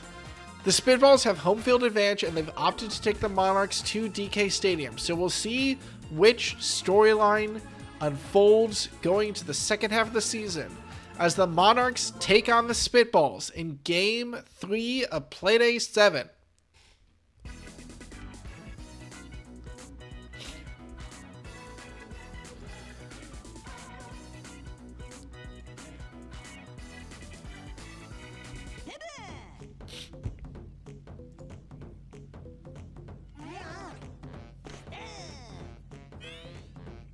That's one of the fastest sliders I think that exist in the league. That is a ridiculously fast slider from Wiggler.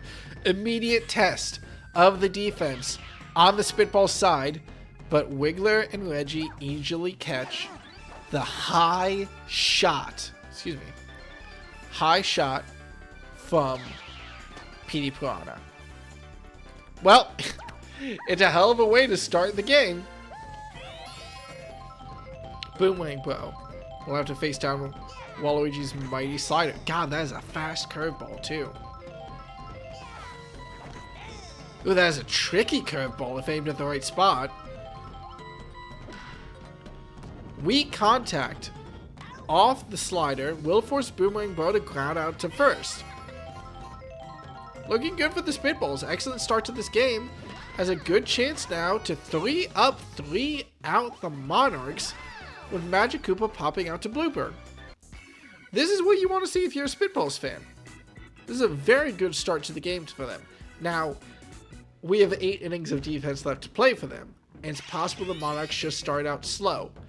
So let's see if the Spitballs also start out slow. It's a Dry Bones up to the field, green Dry Bones, I believe, and in a mirror,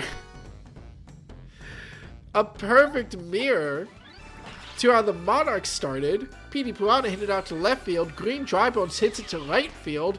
Both times the buddy catch safely reels it in. Wild. Okay. Come on, Iwata. What have you got? He'll watch the first. Second goes wide.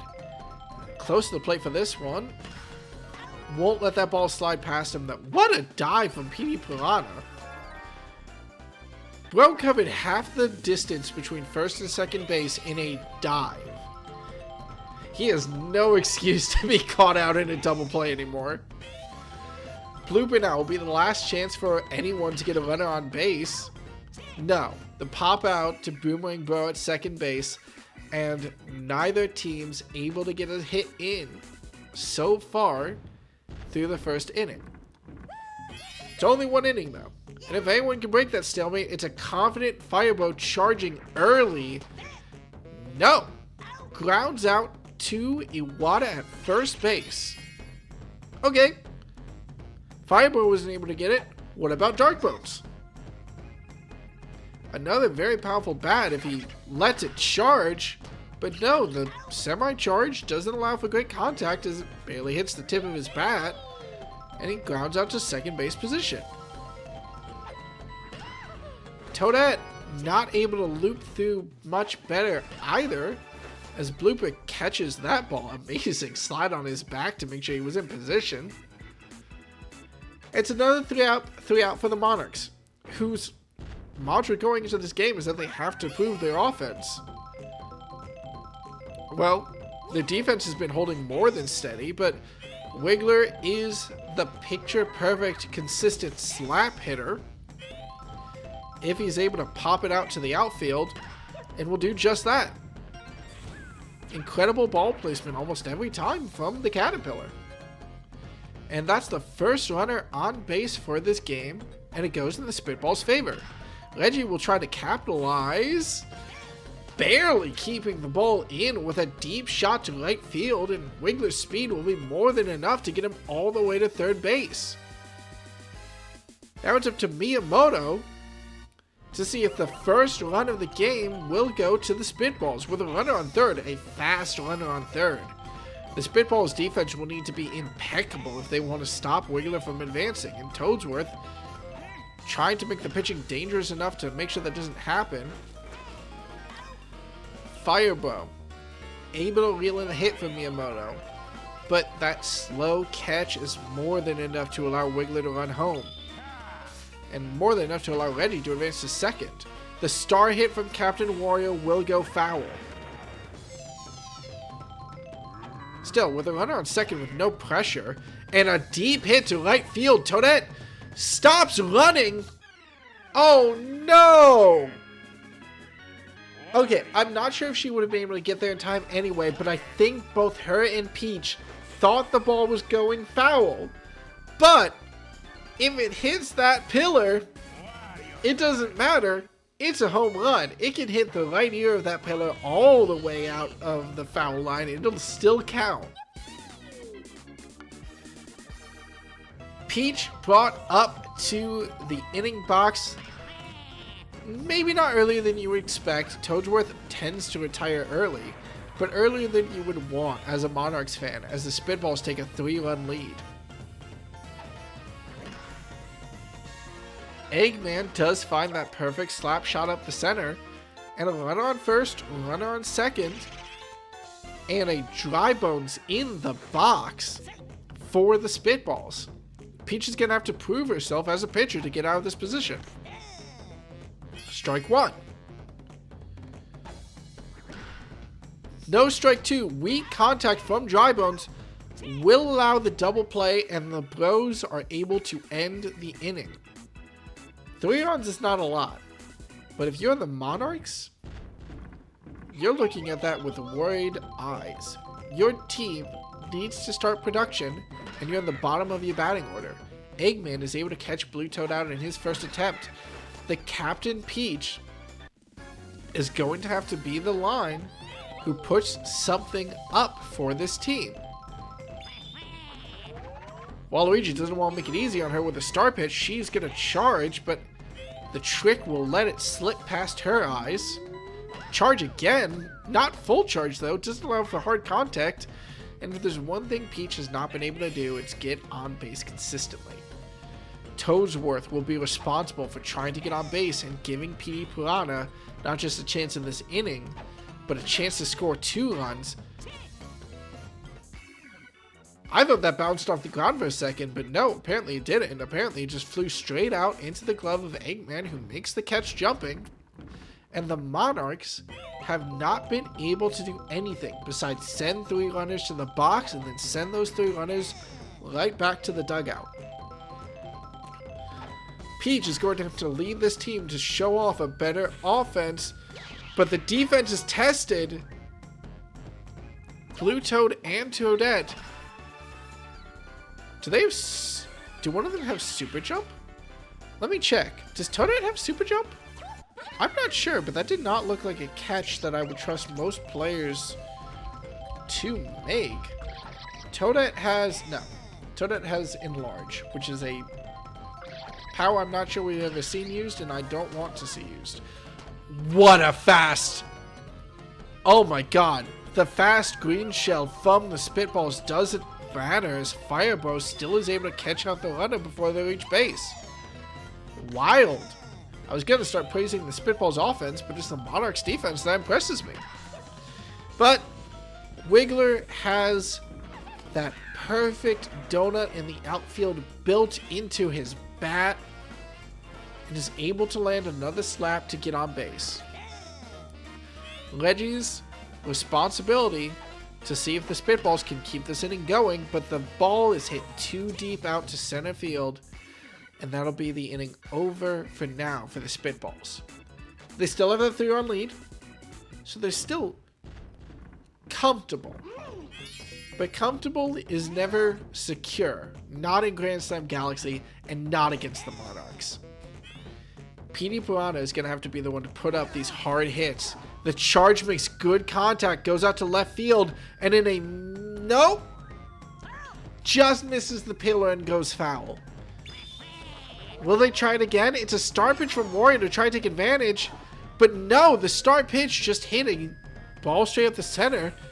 Unfortunately for Petey Piranha, the power's not big enough, the hit was not clean enough, and it's a pop fly to center field for the out. Unfortunately for Boomerang Bro, an excellent line drive was too close to the base line, and Iwata is able to make the jump to catch it.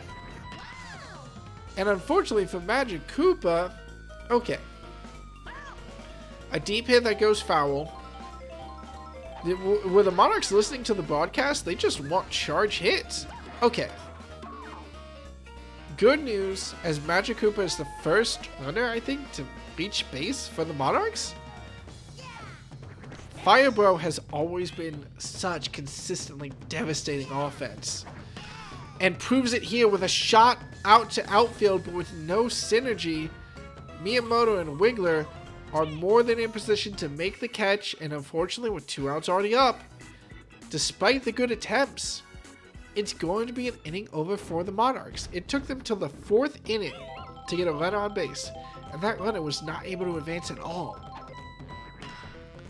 Still, Peach is doing better on this mound. She's facing a dangerous part of the Spitballs lineup. Wario and Waluigi will have to be navigated with great care. The slap from Wario is not able to get high enough to avoid the good boomerang catch from Boomerang Bro. And now the captain might be the last out of this inning. Fortunately, inside pitches usually don't go well for pitchers in Grand Slam Galaxy, but Peach makes it work with a beautiful strike. The star pitch will try to disrupt Waluigi, but is only able to secure foul for the second strike. Wait, were there already 2? No, there was only 1 strike. Well, good enough. Waluigi makes good contact, but it goes straight to Toda in center field to end that inning. And despite the Spitballs doing great in the second, this is still only a 3-run lead. It's a 3-run lead, but it's only a 3-run lead.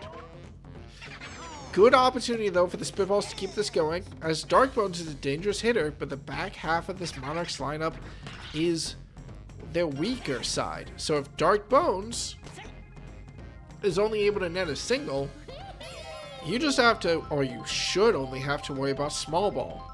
Can Toadette, Blue Toad, or Peach, oh my god, line this up?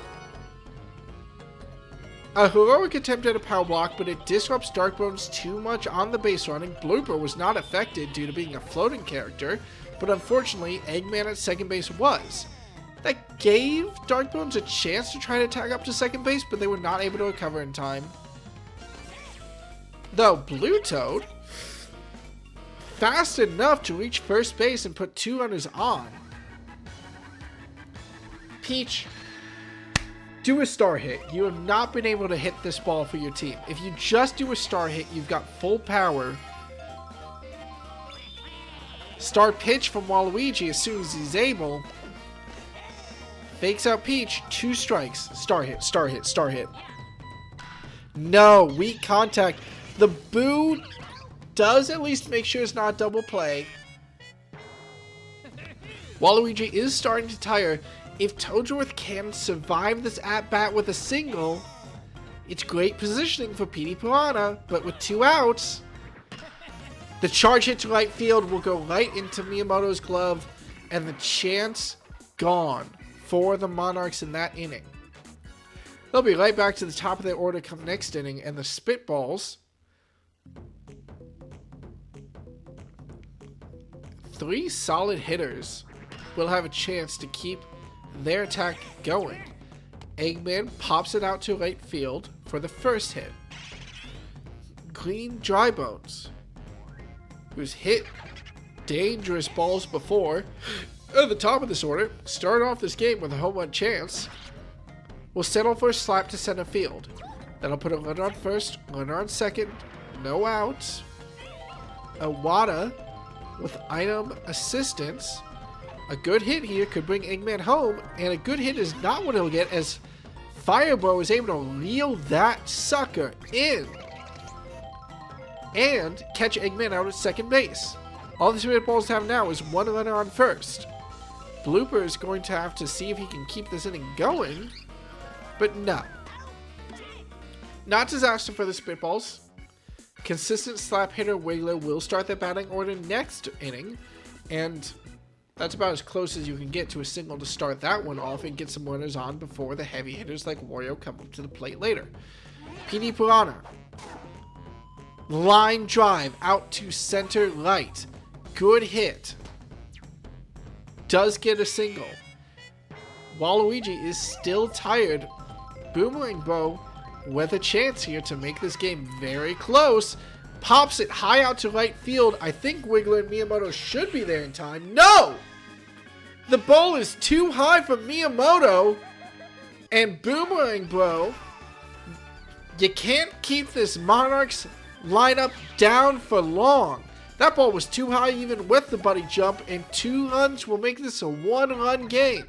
Waluigi's finally taken off the mound, and the Monarchs might be coming alive here.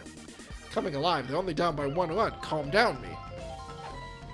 Now, Magic Koopa, if he gets on base, which he will with a single, Boomerang Bro made the game much more competitive with a 2-run homer. Fire Bro with a chance to follow up that success. Charge hit from Wario. Off Wario, but no. It'll just be hit to right field. It will let the tying run of Magic Koopa advance all the way to third. And in a situation that the Spitballs were happy to be in inning 2, they're not happy to be in a situation where they've got a run on third and no outs against a power hitter, Dark Bones, who charges up for a line drive out to center. It's too ambiguous for Magic Koopa to take the chance to run home, and also too ambiguous for Fireball to comfortably run to second, where he will be caught for an out. It's still runners on the corners, but now with 1 out. Toadette wants to try to bring that runner home, but misses on the charge. The slap caught out by Eggman and forces Magic Koopa to stay at third. Unlike the Monarchs, the Spitballs are doing a great job of keeping this runner stranded at third. Blue Toad will be the last chance for Magic Koopa to run in the tying run. The charge hit to center. Hit barely fair. Dark Bones trust it, make it to second. Blue Toad makes it to first. This game is tied.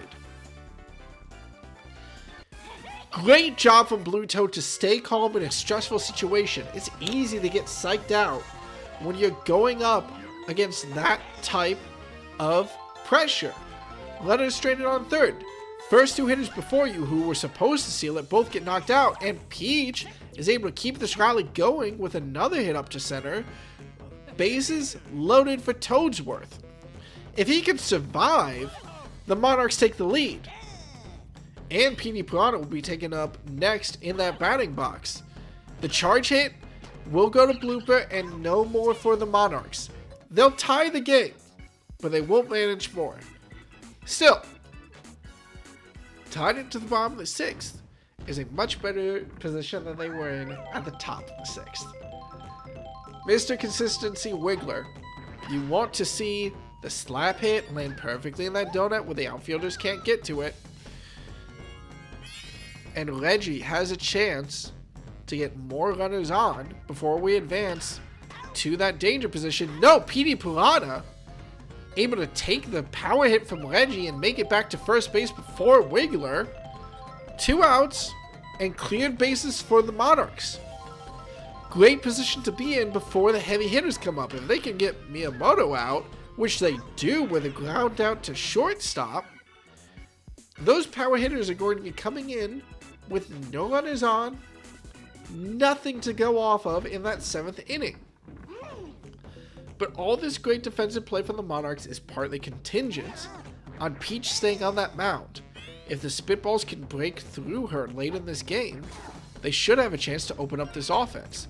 PD Piranha, though, able to get that slap out to left field, hasn't had success charging up his hits. These slap hits working a lot better for him. Boomerang Bro, who really started the rally last inning, good chance against a star pitch from Wario if he can guess correct, which he does.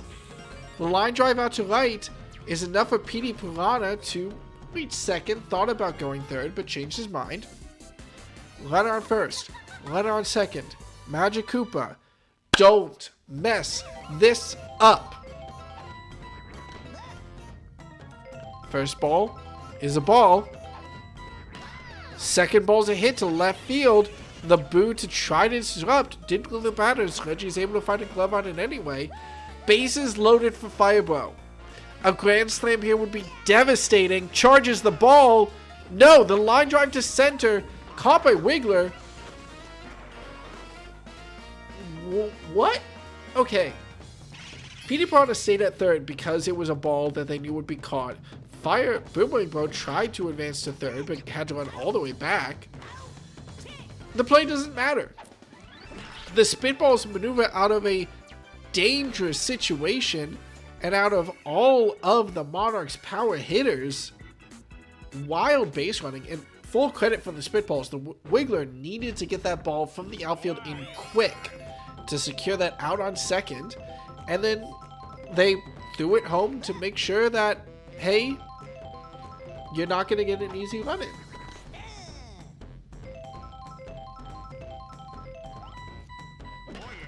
Definitely misplayed to not end the inning sooner, but at least they didn't fumble and let the go-ahead run come in. The captain, Waluigi, will try to open up this offense after the sub-captain Wario failed, and Fireball is not able to get a handle on it. That star pitch lasts a little too long, and Waluigi is able to get in a single. Eggman now will have to do it with no support, and manages just that, hitting it just above Hammer Bro for his own single. We've seen Green Drybones hit home run level shots before. Can he manage it with 2 runners on and give his team the lead? Peach wants to say no. Peach says no. The ball is hit just in the glove of Boomerang Bro, making the jumping catch. Turns the double play to Fireball at shortstop, and the Spitballs are sent off for this inning.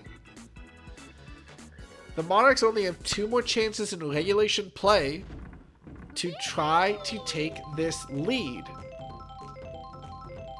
They're not going to have a great chance at it this inning. You would expect weaker production in the back half of their order, but Toadette is able to net the single to start off the inning. Blue Toad now is going to have to try to keep that going with no outs.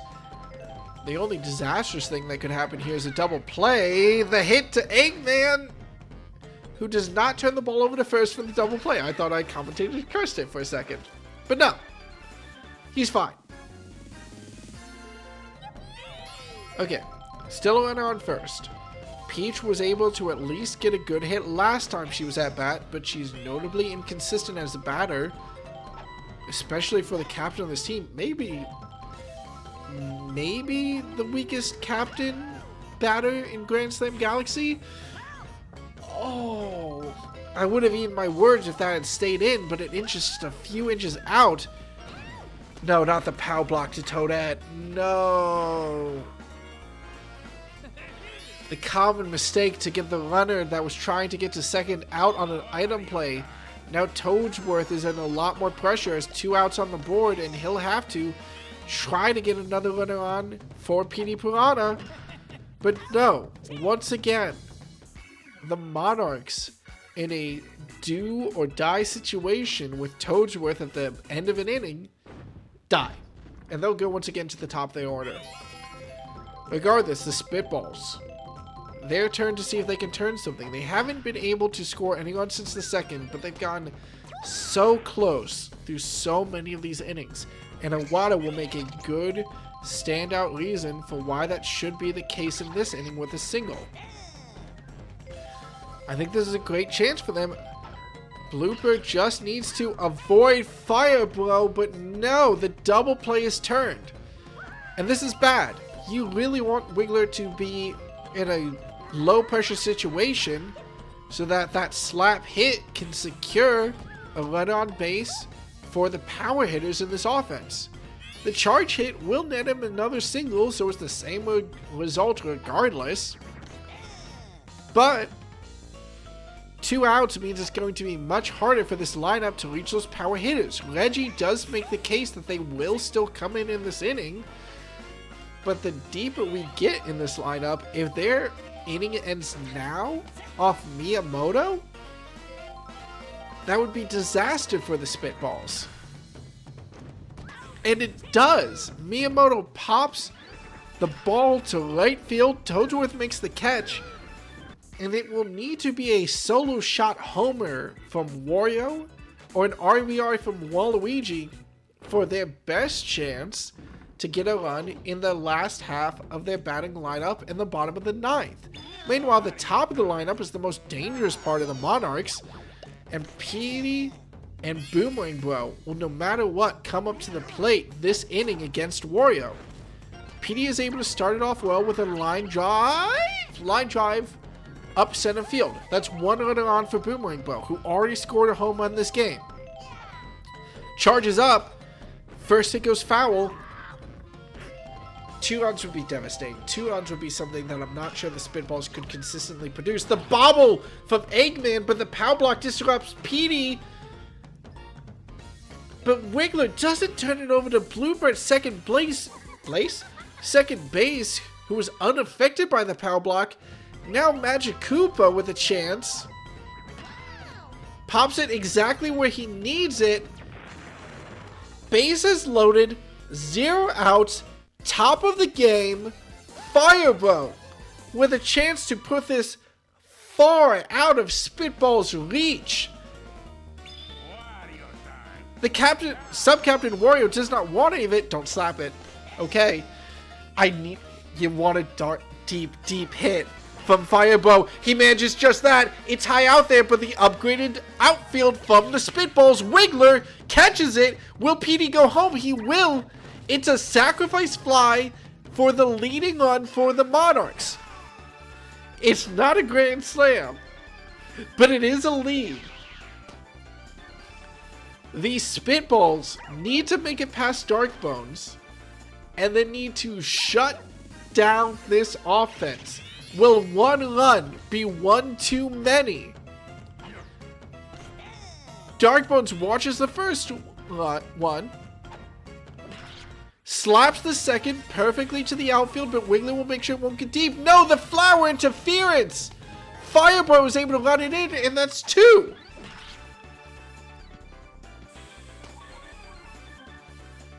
Two runs might be too much for the Spitballs, especially with no support. Especially with Wario starting to tire on the pitcher's mound. If Magic Koopa comes in, this game is almost over. They need to shut this down now. Wario, you need to shut this down now. It's Toadette who pops it out to left field with great aim. Magic Koopa doesn't commit to running though. Neither of the runners do, and that's the death of this inning for them. They thought that Eggman had that catch, but no. Eggman's miss on it allowed, well, it would have been a double play regardless. If Eggman caught it, he would have got the double play. Magic Koopa at second. Even though he didn't catch it though, the Monarchs are still able to turn the double play. Sorry, Spitballs is still able to turn the double play. Wario, your team needs you now. The pop to right field. I don't know if Waluigi has ever hit a home run in Grand Slam Galaxy.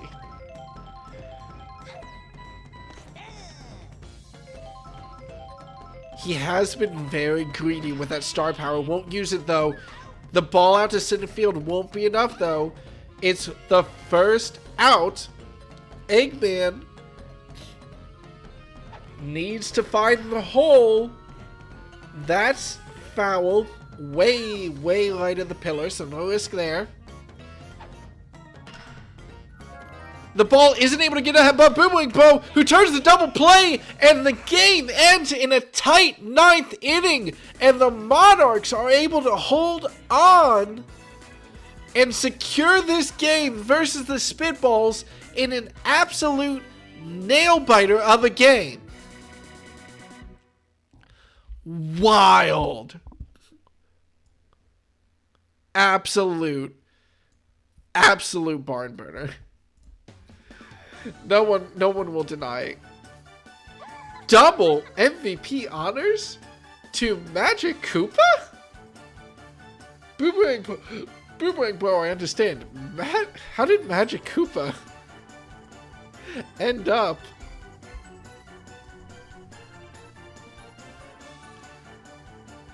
at MVP? I'm not sure. We'll find out in a second. As I make sure to record the results, I did forget to write down something for the Bows versus the Monsters. I forgot to write down that it was those were the teams that were playing. But the Monarchs versus the Spitballs delivered absolute barn burner in a game that goes all the way to inning 9. Someone please explain to me why Magic Koopa is getting MVP honors here. Really. Item play. Item play is enough to tie him with the batter who brought the Monarchs into this game on Boomerang Bow. That's all you need. I think this is still proof enough. Excuse me. I'm clogging up. Proof enough that the Spitballs defense is immaculate. Keeping the Monarchs to no one scoring over 100 points on the MVP screen.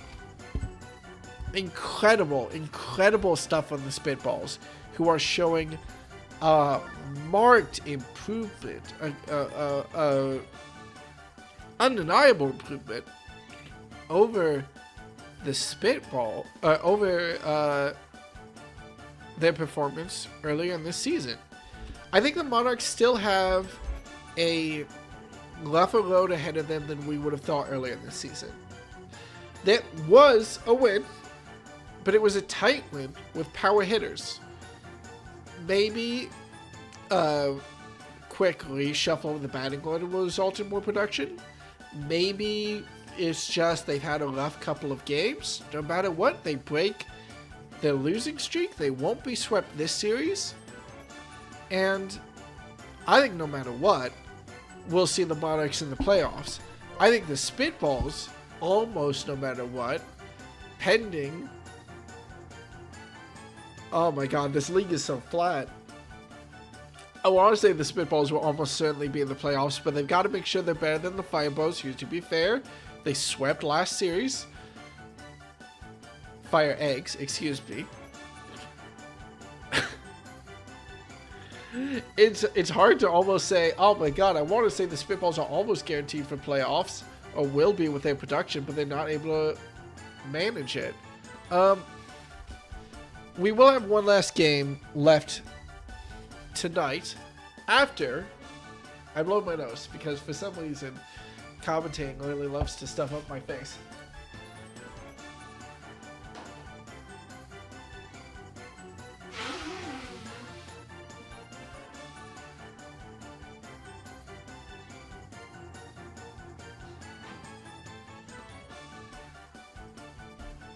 You know, it's always streaming that gets me. It's always streaming where I have problems where I get mildly ill. Makes me worry. But regardless, for the first time this season, Grand Slam Galaxy, I'm going to be welcoming my I'm going to be welcoming a new co-commentator.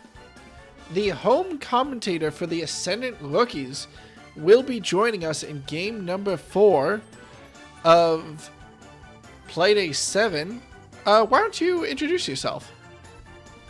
Thank you for the introduction, Willie. My name is Kai. I will be the home commentators for the Bowser Jr. Rookies. I'm happy to be here tonight. Glad I could hop in. I'm excited for this game tonight. It's sure to be a good one. That is not the right game. There we go. Okay. Now, Kai, what can you tell me about the home crowd energy as the rookies have ascended this season? Well, it's been, it started really rough. We didn't have a great game one, and the crowd understandably was feeling not too great about it. But after the trades that were made early in the season, things have really picked up, and the crowd is really feeling it. And I think they'll be pretty excited for this next matchup. What about the sort of clubhouse energy? Bowser Jr. had a lot of trouble leading this team early, but seems to have found his groove.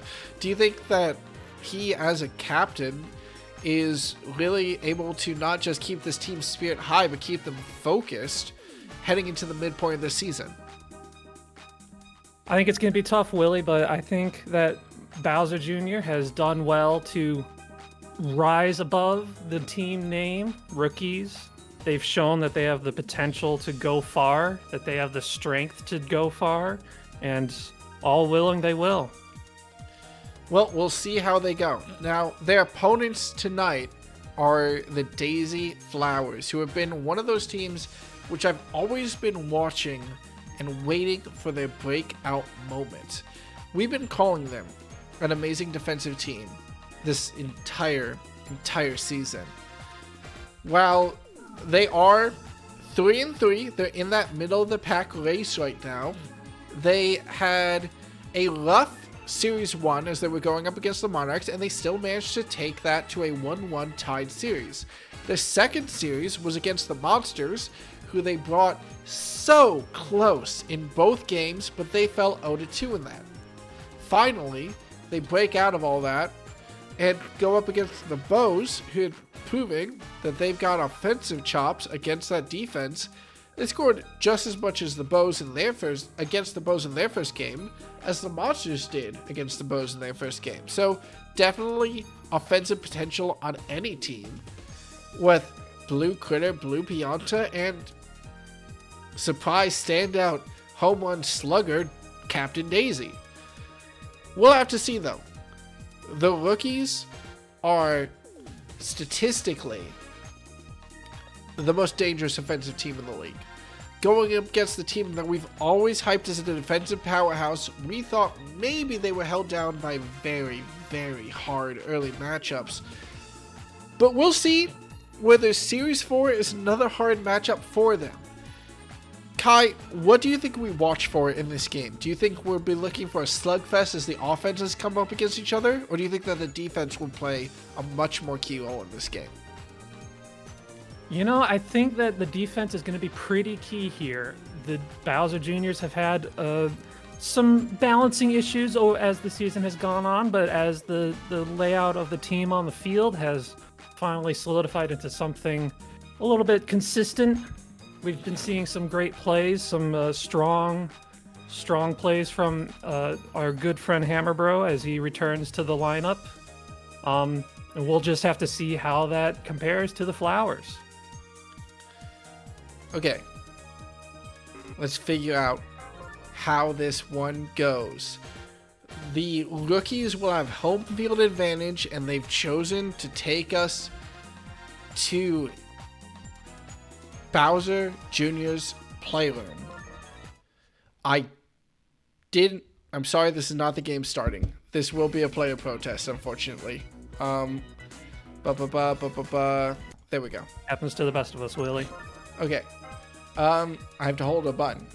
The rookies elect to take us to Bowser Jr. Playroom, and we'll see which team comes alive when they need to. Will the rookies hold on to second place definitively, or will the Flowers continue their mid-season rise? We'll find out in the finale to Playday 7 and the official middle mark of the season. Fan favorite Cookie. Solid strike.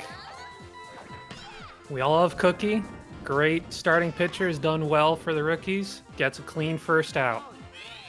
A little bit rough from the Flowers there, as the item support from Luigi misses Hammerbro literally standing still. I've called him Mr. Consistency, and he will retain that title, at least starting off the offense for the Flowers and getting that single. Very critter-heavy field out here tonight. That is Two out on the field, one up to bat. It's not quite a Fire Bros lineup. Luigi going for a steal. Nabs oh my it goodness, and safely. he gets there. Safe at second. That's a rare sight in Grand Slam Galaxy, but the weak contact from Blue Critter. Huh. Okay. Still a runner in scoring position for the Flowers, but more pressure on him with 2 outs. Tyler Wood has come up big for this team before, but he'll be shut down by Hammerbro. A key catch there. Hammerbro stretching his limbs, making sure he can get those far out balls and make sure he can secure the out. Does Hammerbro have something to prove after being benched and brought back on to this rookie's lineup? I think he does. The management was not very impressed with the early game play that he showed. A lot of missed opportunities, but in these past few games, he's really shown that he can really bring up the play to the level that we're hoping to see. Well, Daisy is sure to mark that she is a pitcher to watch, as she gets the first out against the rookies via star pitch. Your team has to be doing something on offense in order to generate that type of heat early, and good enough for her. And the second out Oh was no. a great catch through a boo. Okay. That was a Lucky. terrifying hit from Green Critter to send it all the way out to the wall. A lot of luck involved there, not to be out. Well, hey, Green Critter is known for home run derbies. Oh, But was that just on the foul line? just past it. Man, Okay. that's not going to do much good here. Yep. That'll Well, be the end of the inning. Or the top it's of the inning, anyway. Or no, that's the bottom. I got my innings mixed up. Fair play. You don't typically expect there to be a role of intimidator on a baseball team, but blowing up Blue Pianta on an easy catch, making them stand there and take that hit, maybe working to... You know how in professional wrestling, they'll work an area with hits over and over in the course of a match to try to wear it down? Maybe try to hit a knee that was injured recently over and over again before going for the submission? Wrestling is not my strong suit, Willie, but I think I understand the concept. Well, the concept that these teams are going to learn is that Bowser Jr.'s Playhouse has the highest wall, coupled with a very big outfield in Grand Slam Galaxy. So if they want to earn those home run hits, they will have to earn those home run hits. Was that 2 critters hitting it to the wall and just being denied? Which batter was that? I couldn't tell you. I was not paying that close attention. Sorry, that was Soda Poppin'. The single from Blue Yoshi to get 2 runners on with only 1 out for the Flowers. As long as Baby Daisy doesn't make a mess in her diaper, this is looking pretty good for them. This is a key out here for Cookie. Uh-oh, Stinky! And that will bring us to the end of this half inning. You Key don't... plays there. I gotta point it out. I think that might be the first time we've seen a foul hit get caught for an out. It feels wrong to call it that when it was a sliding, diving catch from Bouncer to make that play. I think we've had a few pop fly outs in the foul territory in the outfield, but I think that there hasn't been many. It's certainly in field foul balls out. Well, that big outfield, it won't go foul, but it will still result in an out as Baby Daisy and Pink Yoshi are able to turn the buddy catch and shut down Hammerbro. I'm very curious. When we saw the Spitballs versus... Who was it the Spitballs were facing on Bowser Jr. Playroom? It was the FireEggs last series. We saw both teams hit deep, deep shots. So maybe there's still room in this series for these teams to try to go for that home run level hit. It's certainly possible, but it seems to be difficult on this field. It's going to have to be a really nice hit way up there. Well, no matter what, it looks like defense is the king of this game as we enter the third inning with 0 outs. Now, we did that before with the Monarchs versus the Spitballs last game. Oh no! Ooh, tough bobble. That is not what you want to see from Critter, who has been consistently such a star in that shortstop position.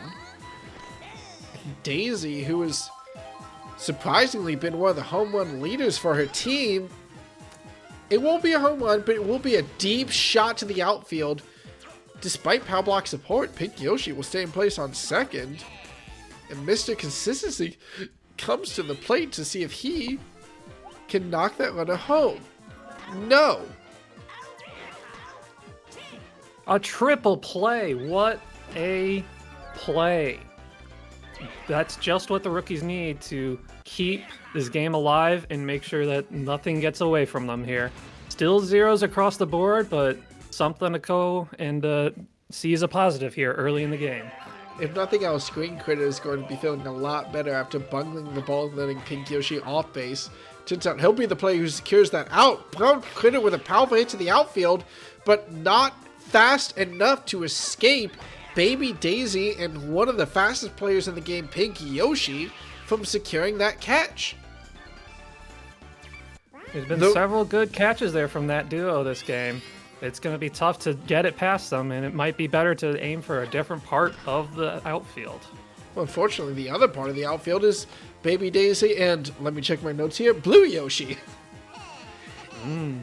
If they can knock a home run level hit along the baselines, the bunt from Bowser Jr. will advance John Cena to second. The captain believes in his team, sacrifices himself to get a runner into scoring position, and it's Brock's responsibility to get a good enough hit to bring that runner home and start this scoreboard. Has to not swing at a star pitch. Okay. Baseball IQ pays off. I'm not sure Pretty good ball placement there. Get one run in, and Brock makes it to second. Not to mention the fireball interfering with Baby Daisy so she can't field it. Might have kept Brock to a single. It would have been close. Now, Willie, I'm not too familiar with this field. Where are these these bullet bills coming from? They just appear out there. You know, fair point. Should have considered that. And a chain chomp. Bowser's Jr.'s babysitters are literally Magic Koopas. They will summon whatever that boy needs to keep him entertained. Besides, because they're good babysitters, they will not summon an iPad. We love responsibility. I think this explains a lot about Bowser Jr. in the rest of the Mario-verse. Of course. It should be said that Star hit from Green Critter got a second RBI from the rookies, and they're the ones who open up the offense in this game. Now pressure on the Flowers to find a hole in the very deep outfield of Bowser Jr. Playroom. But first they have to actually get to the batter's box, and Cookie will make that much more difficult, especially with the power block to interfere with the outfielders. Key opportunity to make sure all the runners get on base safe. Nobody tests to, Critter stays at second, doesn't try for third. I think he might have been knocked down by the power block. Oh, he might have. He was pretty close to the infield. Line drive from Hammerbro. Goes to the wall safely. Wow. Oh my God. I was expecting that to be a caught out. No. If it bounces off the wall, it is fair play. I'm very impressed by Baby Daisy. Young player with the IQ to go for the buddy throw home, but it's not fast enough to catch Critter, and that's another RBI in this inning for the Rookies. Finally, Bouncer pops it to second base for the third out, but that's still 3 runs. It's a good way to start the scoring here for the Rookies, hoping to keep the Flowers at bay on their offensive charge here.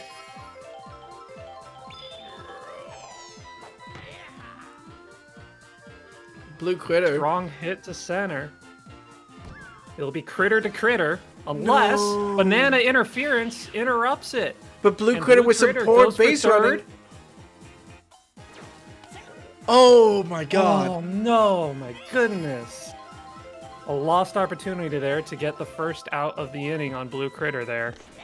Overconfidence after they missed the catch due to the bananas phasing them out. Boo interference. The hammer blow catch from Tyler 1 is enough to catch the ball before the boo, but honestly, if they just wait for the boo to go away, I think they would have caught Tyler 1. Now it's Blue Pianta.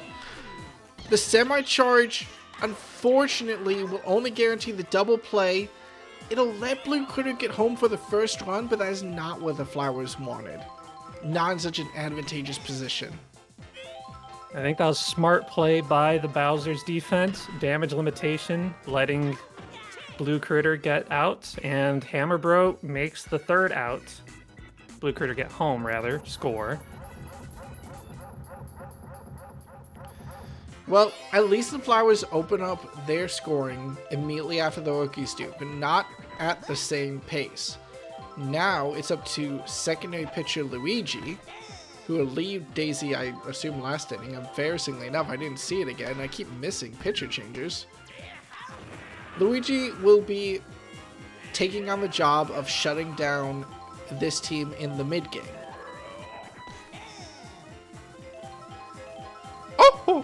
Won't be able to do much as they ground out to second. Brown Critter pops out to center field, though, with a powerful shot. A very rude bob-on placement will only hurt Baby Daisy after the throw's made. This may be the playroom, but there's no love for kids out here. That is right, Lily. As we see 2 strikes from Luigi. Blue Critter is able to field the bad hit from John Cena, though, to a double play to keep the Rookies scoreless at the bottom, or to stop the Rookies from scoring in the bottom of the 4th. They'll still maintain a 2-run lead. Credit to Cookie for outlasting Daisy, who's not just a star pitcher in this league, but also a starred pitcher in this league. Pretty solid performance from her so far. Now, to be fair, that's in part due to the Flowers not being able to make a mark offensively. Daisy did have to feel that pressure from the Rookies. But unfortunately for the Flowers, all they're able to produce is 3 up, 3 out in a very quick round of at-bats. The Rookies management has been very happy to have Cookie as starting pitcher throughout this season. The one game where Bowser Jr. started showed that pulling Cookie out of that starting position was a mistake. Cookie was restored for the very next game after that, and it has proven to be the right call. Maybe some confidence. Oh my god! A strikeout on Bowser Jr. Not what you want to see at the start of the inning. Talk about confidence building for Luigi. Striking out your opposing captain will do wonders for anyone's confidence. Following that up immediately by forcing a weak hit and making Brock ground out to Blue Pianta at shortstop. He's got to keep that going. Green Critter will get on base. Sorry, just Critter will get on base. And Cookie up the bat. If she can get on base and let Hammer Bro put some pressure on this defense, there's 2 outs though, and the weak hit is saved by shell play. Great opportunity there for a double play. Did Hammer Bro fire himself? Okay, Hammer Bro wants a deep hit here. We'll have to settle for grounding out to shortstop, though. And I don't want to call it a dangerous position with 2 outs being on the board, but at least the Flowers shut down the rookies with 2 runners on base. There was certainly scoring potential there, and Hammerbro wanted to make it happen, but unfortunately it wasn't in the cards. Now the captain, Daisy. Whereas previously, Bowser Jr. struck out, she's going to lead her team on the offense at the top of her order with a clean hit to left field for a single. Mr. Consistency at the plate. Luigi slaps it. That's another slap to just that donut in the inner outfield, excuse me. And 2 runners on for Blue Critter.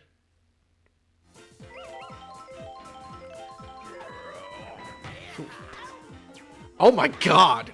Quick out and a double play off of the hit from Blue Critter.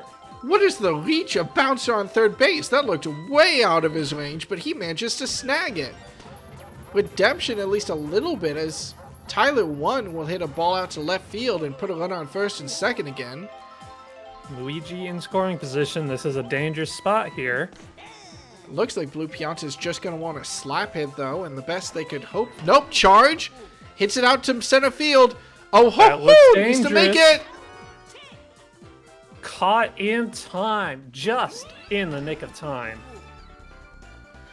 If that ball was... Another moment, and that likely would have been a home run. If that ball was going just a moment faster. Hell, if there was one less out, that would at least maybe have been a runner advancing to third if they had the confidence to go for that sacrifice. Probably not. I'm just going to praise Blue Pianta for trying their best. The Flowers now are going to be in an awkward position when they come to bat next inning in the weaker section of their lineup. But first, they're going to have to deal with the rookies who don't have a weak section of their lineup. Bouncer at least will knock it to second base, and Blue Critter will make the catch for the first out. With a solid hit to center field, Baby Daisy can't get there in time for the out, and will make it to first. Runner on is what Brown Critter loves. It's a high ball. There is a power block to potentially interfere. No! Baby Daisy stands her ground when the team needs her to. Some poor timing there with the Powell coming out there, not in time to stop the out. Teams do tend to struggle. It's weird. You wouldn't expect bananas to be what you want when you pop a ball high to the outfield, but it definitely is the most consistent item to mess with the outfielders and scare them into making a misplay. Regardless, runner on first, runner on second. Bowser Jr. not able to redeem himself, though, as his hit goes straight into Pink Yoshi's glove in right field. That's going to sting Bowser Jr., I think. Pretty poor performances at the plate so far for him, and it's not what you want to see going into the latter half of this game. Oh, wow. No. Okay. Soda popping with what maybe in a lot of other fields could have been a home run, but no. In Bowser Jr.'s playroom, that'll be a pop fly to center field for the first out of the inning. This might not be disaster for the Flowers. If they go 3 up, 3 out here, they will at least be moving towards the stronger section of their lineup. This is almost perfect for them if Baby Daisy and Pink Yoshi both result in outs. But I guess what's better is Baby Daisy hitting a clean single to first. Poor base running from Blue Yoshi almost results in an out, but Cookie's starting to tire on the mound. She's made it to the 7th inning of this game. Props to her, but she has gone full games before. Uh-oh. The buddy throw tries to catch out Blue Yoshi at home base. He doesn't have anywhere to go with Baby Daisy nestling in at third and is forced to take the tag out. Poor base running. Takes what would have been an incredible position and turns it merely into a pretty good one. Also, I guess I have to give flowers where they're due, pun intended, to the outfield. Oh, ho, ho! And Brown Critter making a play that most outfields could not to turn that ball in time to stop the runner. But the Captain Daisy... Oh, no. No, that shell is nowhere near in time to stop the pop out, and what again on so many other fields would potentially be out of here is a pop fly out. That's a key out for the rookies with Cookie tiring on the mound and a runner on third. Getting that out was key to make sure that no running happens, no scoring happens for the Flowers in that inning.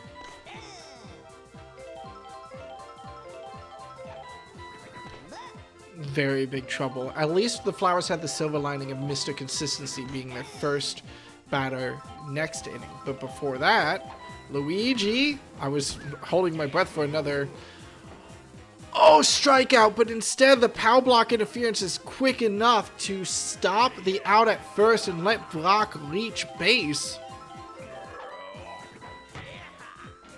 Green Critter with a heavy hit out. I don't think the Fireballs should stop this. They should hit Baby Daisy. Yes. Some smart defense. Make sure that Blue Yoshi's covered to secure the out. Baby Daisy just with oh my god. Okay. Baby Daisy is really like the standout defensive player on this Flowers roster. She has been showing up when she's needed in this game. Always making the calls, always taking the hits. And Blue Very Peon, strong inning. Very strong defensive inning. The Flowers are entering the dangerous part of their lineup. We haven't also, for the record, seen a home run yet this game. It's true. Cookie is tiring on the mound. It could be dangerous for the rookies. Mr. Consistency at it again. Luigi nets another single. The problem for the Flowers is that this is their shot. Because when Cookie turns the mound over to Bowser Jr., Bowser Jr. is an amazing closer. And they're going to have to try to take as much advantage as they can while they can.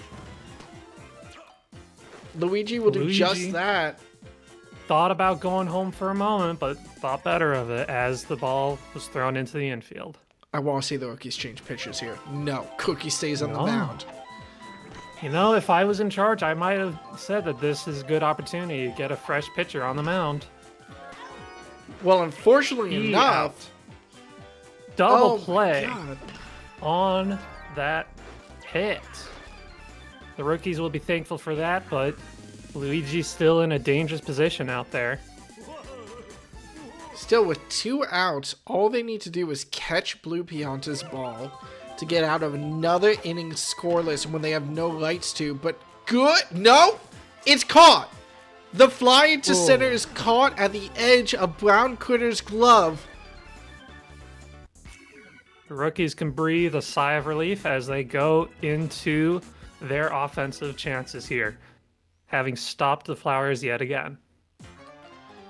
The Flowers will only have one chance left, and it will be with their weaker side of the batting order to try to get some runs scored on Bowser Jr. Playroom. Meanwhile, the rookies, any runs here might just ice the game. Thankfully, for the Flowers, if you're a Flowers fan, the first batter bouncer grounds out to shortstop. Oh, with a chance to get a run on for Brown Critter. The charge hit up the baseline, caught by Soda Poppin'. To be fair, that would have been foul, but I don't count it in my heart as a foul pop out.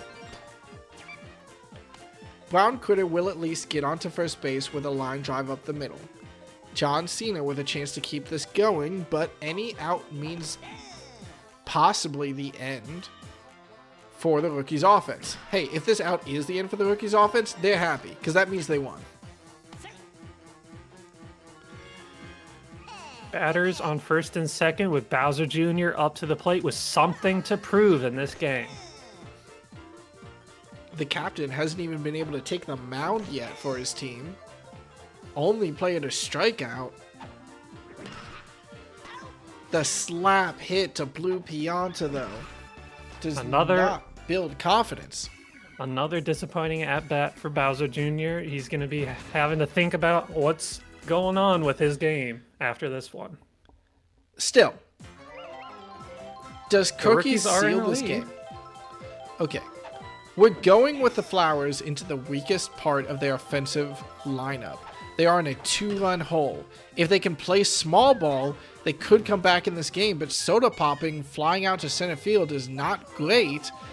Cookie looks to do a full game here. She's certainly trying, as tired as she is, and it seems to be working still. 2 outs already. Baby Daisy. Fate of her team on her shoulders, hits it too hard out to center field. Cookie does a full game to secure this win. The Rookies keep the Flowers to only 1 run and double down on their second place position in the league. It might only be 3 runs, but it's more than enough to secure this game. A very Wow. strong showing from the Rookies. A very strong showing from the Flowers, but just not enough on the offense to make it happen for them, unfortunately.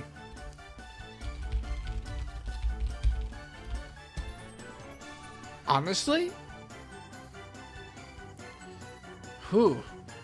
I was nervous about Bowser Jr.'s playroom for the Rookies as a home field pick. I thought that would play into the Flowers' strengths. They're supposed to be the defensive team.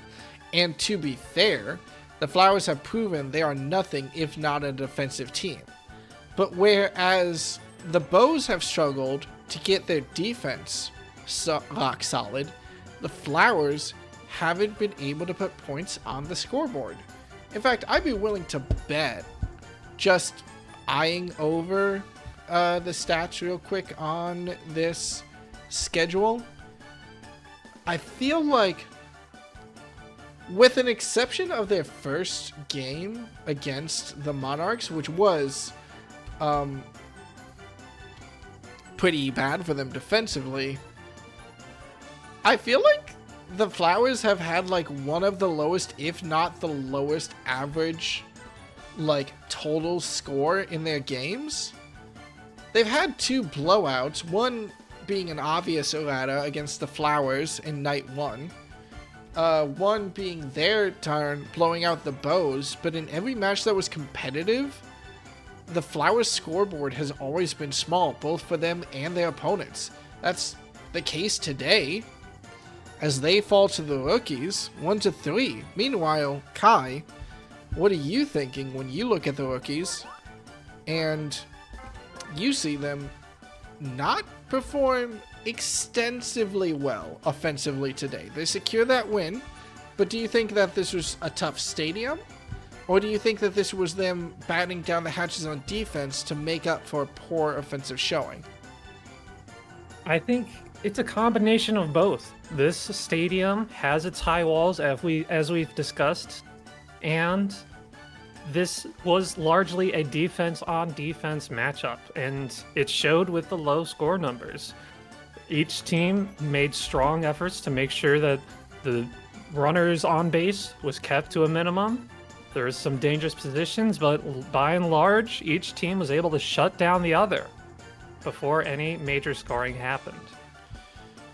Well, we're going to tabulate the scores in this one to see how our standings are looking coming out of Playday 7. We are officially at the halfway point in this league, and all the teams are coming out to play with some incredibly close games. A comeback for the FireEggs. Wait, was it a comeback for the FireEggs? Yeah. No, I wouldn't call it a comeback for the FireEggs. I would call it a great showing for them against the Musicians. The Monsters proving why they're at the top of the scoreboard with a big game against the Bows. Though I will say, of all the teams that have had big games against the Bows, it was the smallest big game against the Bows, which feels like an oxymoron, but I still have to point it out. The rookies turned victorious. Small game for them in terms of total score against the Flowers, but still great performances for both teams. And the Monarchs able to return to winning position after a tough series versus the rookies last time. Okay, I'm going to take my time to calculate this scoreboard now. Any thoughts about these teams and their positions as we're halfway through the season? You know, it seems to be still pretty close. We're still only halfway through. There's plenty of games left to play. There's a lot that can happen on the leaderboard still as we head towards the playoffs. I don't think anybody is fully secure in a playoff seat, though the Monsters seem to have a far and away lead in making sure that they get there. We still can't count it as a guarantee just yet. Oh, by no means. Still to play. There's always a chance for a collapse later in this thing. I have to point out, by the way, that of our 4 games today, 3 of them were decided by 2 runs. The FireEggs won by 2 runs, the Rookies won by 2 runs, and the Monarchs won by 2 runs. This is far and away the closest Playday in league history, which I just find delightful. Let's see. Oh, I have to wonder, is there going to be any movement during the trade window once it opens up after this series? It's been pretty quiet on the market since the big motions that brought the rookies into this earlier in the season. Will we see any action later on? Well, you want to know what's funny? There is, after this Playday, exactly 0 movement on the scoreboard. Wow. Exactly 0. Now, there are still some shakeups, which I am just about ready to show everyone right now. Let me get this up on stream. So, after the game, after the Playday, there's no movement on the scoreboard. Nobody moved. But the entire division basically shifted 1 down. Whereas before, the 3rd through the 6th place teams were tied at 3-3. Now, the 4th through the 6th place teams have a tying records of 3-4. The Monsters still stand on top halfway through this season. That plus 16 run differential from their game against the Bows does put them in contention for the highest run differential in the league. They still fall behind the Monarchs for now, though. The Rookies secure their place in 2nd, that 5-2 record now giving them a decent-sized cushion versus a scramble in the middle. The Monarchs do the same. They break free of the pack and manage to get that 4-3 scoreline that lets them stand alone in 3rd by record. Whereas before, it was the Monarchs, the Musicians, the Flowers, and the Spitballs, who were all tied at a 3-3 record and only differentiated by run differential. Now, minus the Monarchs, plus the FireEggs, 4 teams at a 3-4 record. And funnily enough, I have to point it out, because the Flowers and the Spitballs both lost by 2 runs, at the end of Playday 6, they were 3-3 with a +1 run differential. At the end of Playday 7, they're 3-4 with a -1 run differential, which is incredible. Oh my god, I could watch. I just so desperately want. The Flowers Spitballs are against each other for Series 5. That's going to be a hell of a series. Okay. We'll end the podcast for tonight here. Kai, thank you for joining me, home commentator for the Rookies, everybody. Happy to be here, Willie. Thank you for allowing the opportunity for these commentators to hop in for their games. It's been great. Love to be here. Love to commentate alongside you. Do you have any thoughts about the way this league could still shape up moving officially into the second half of the season?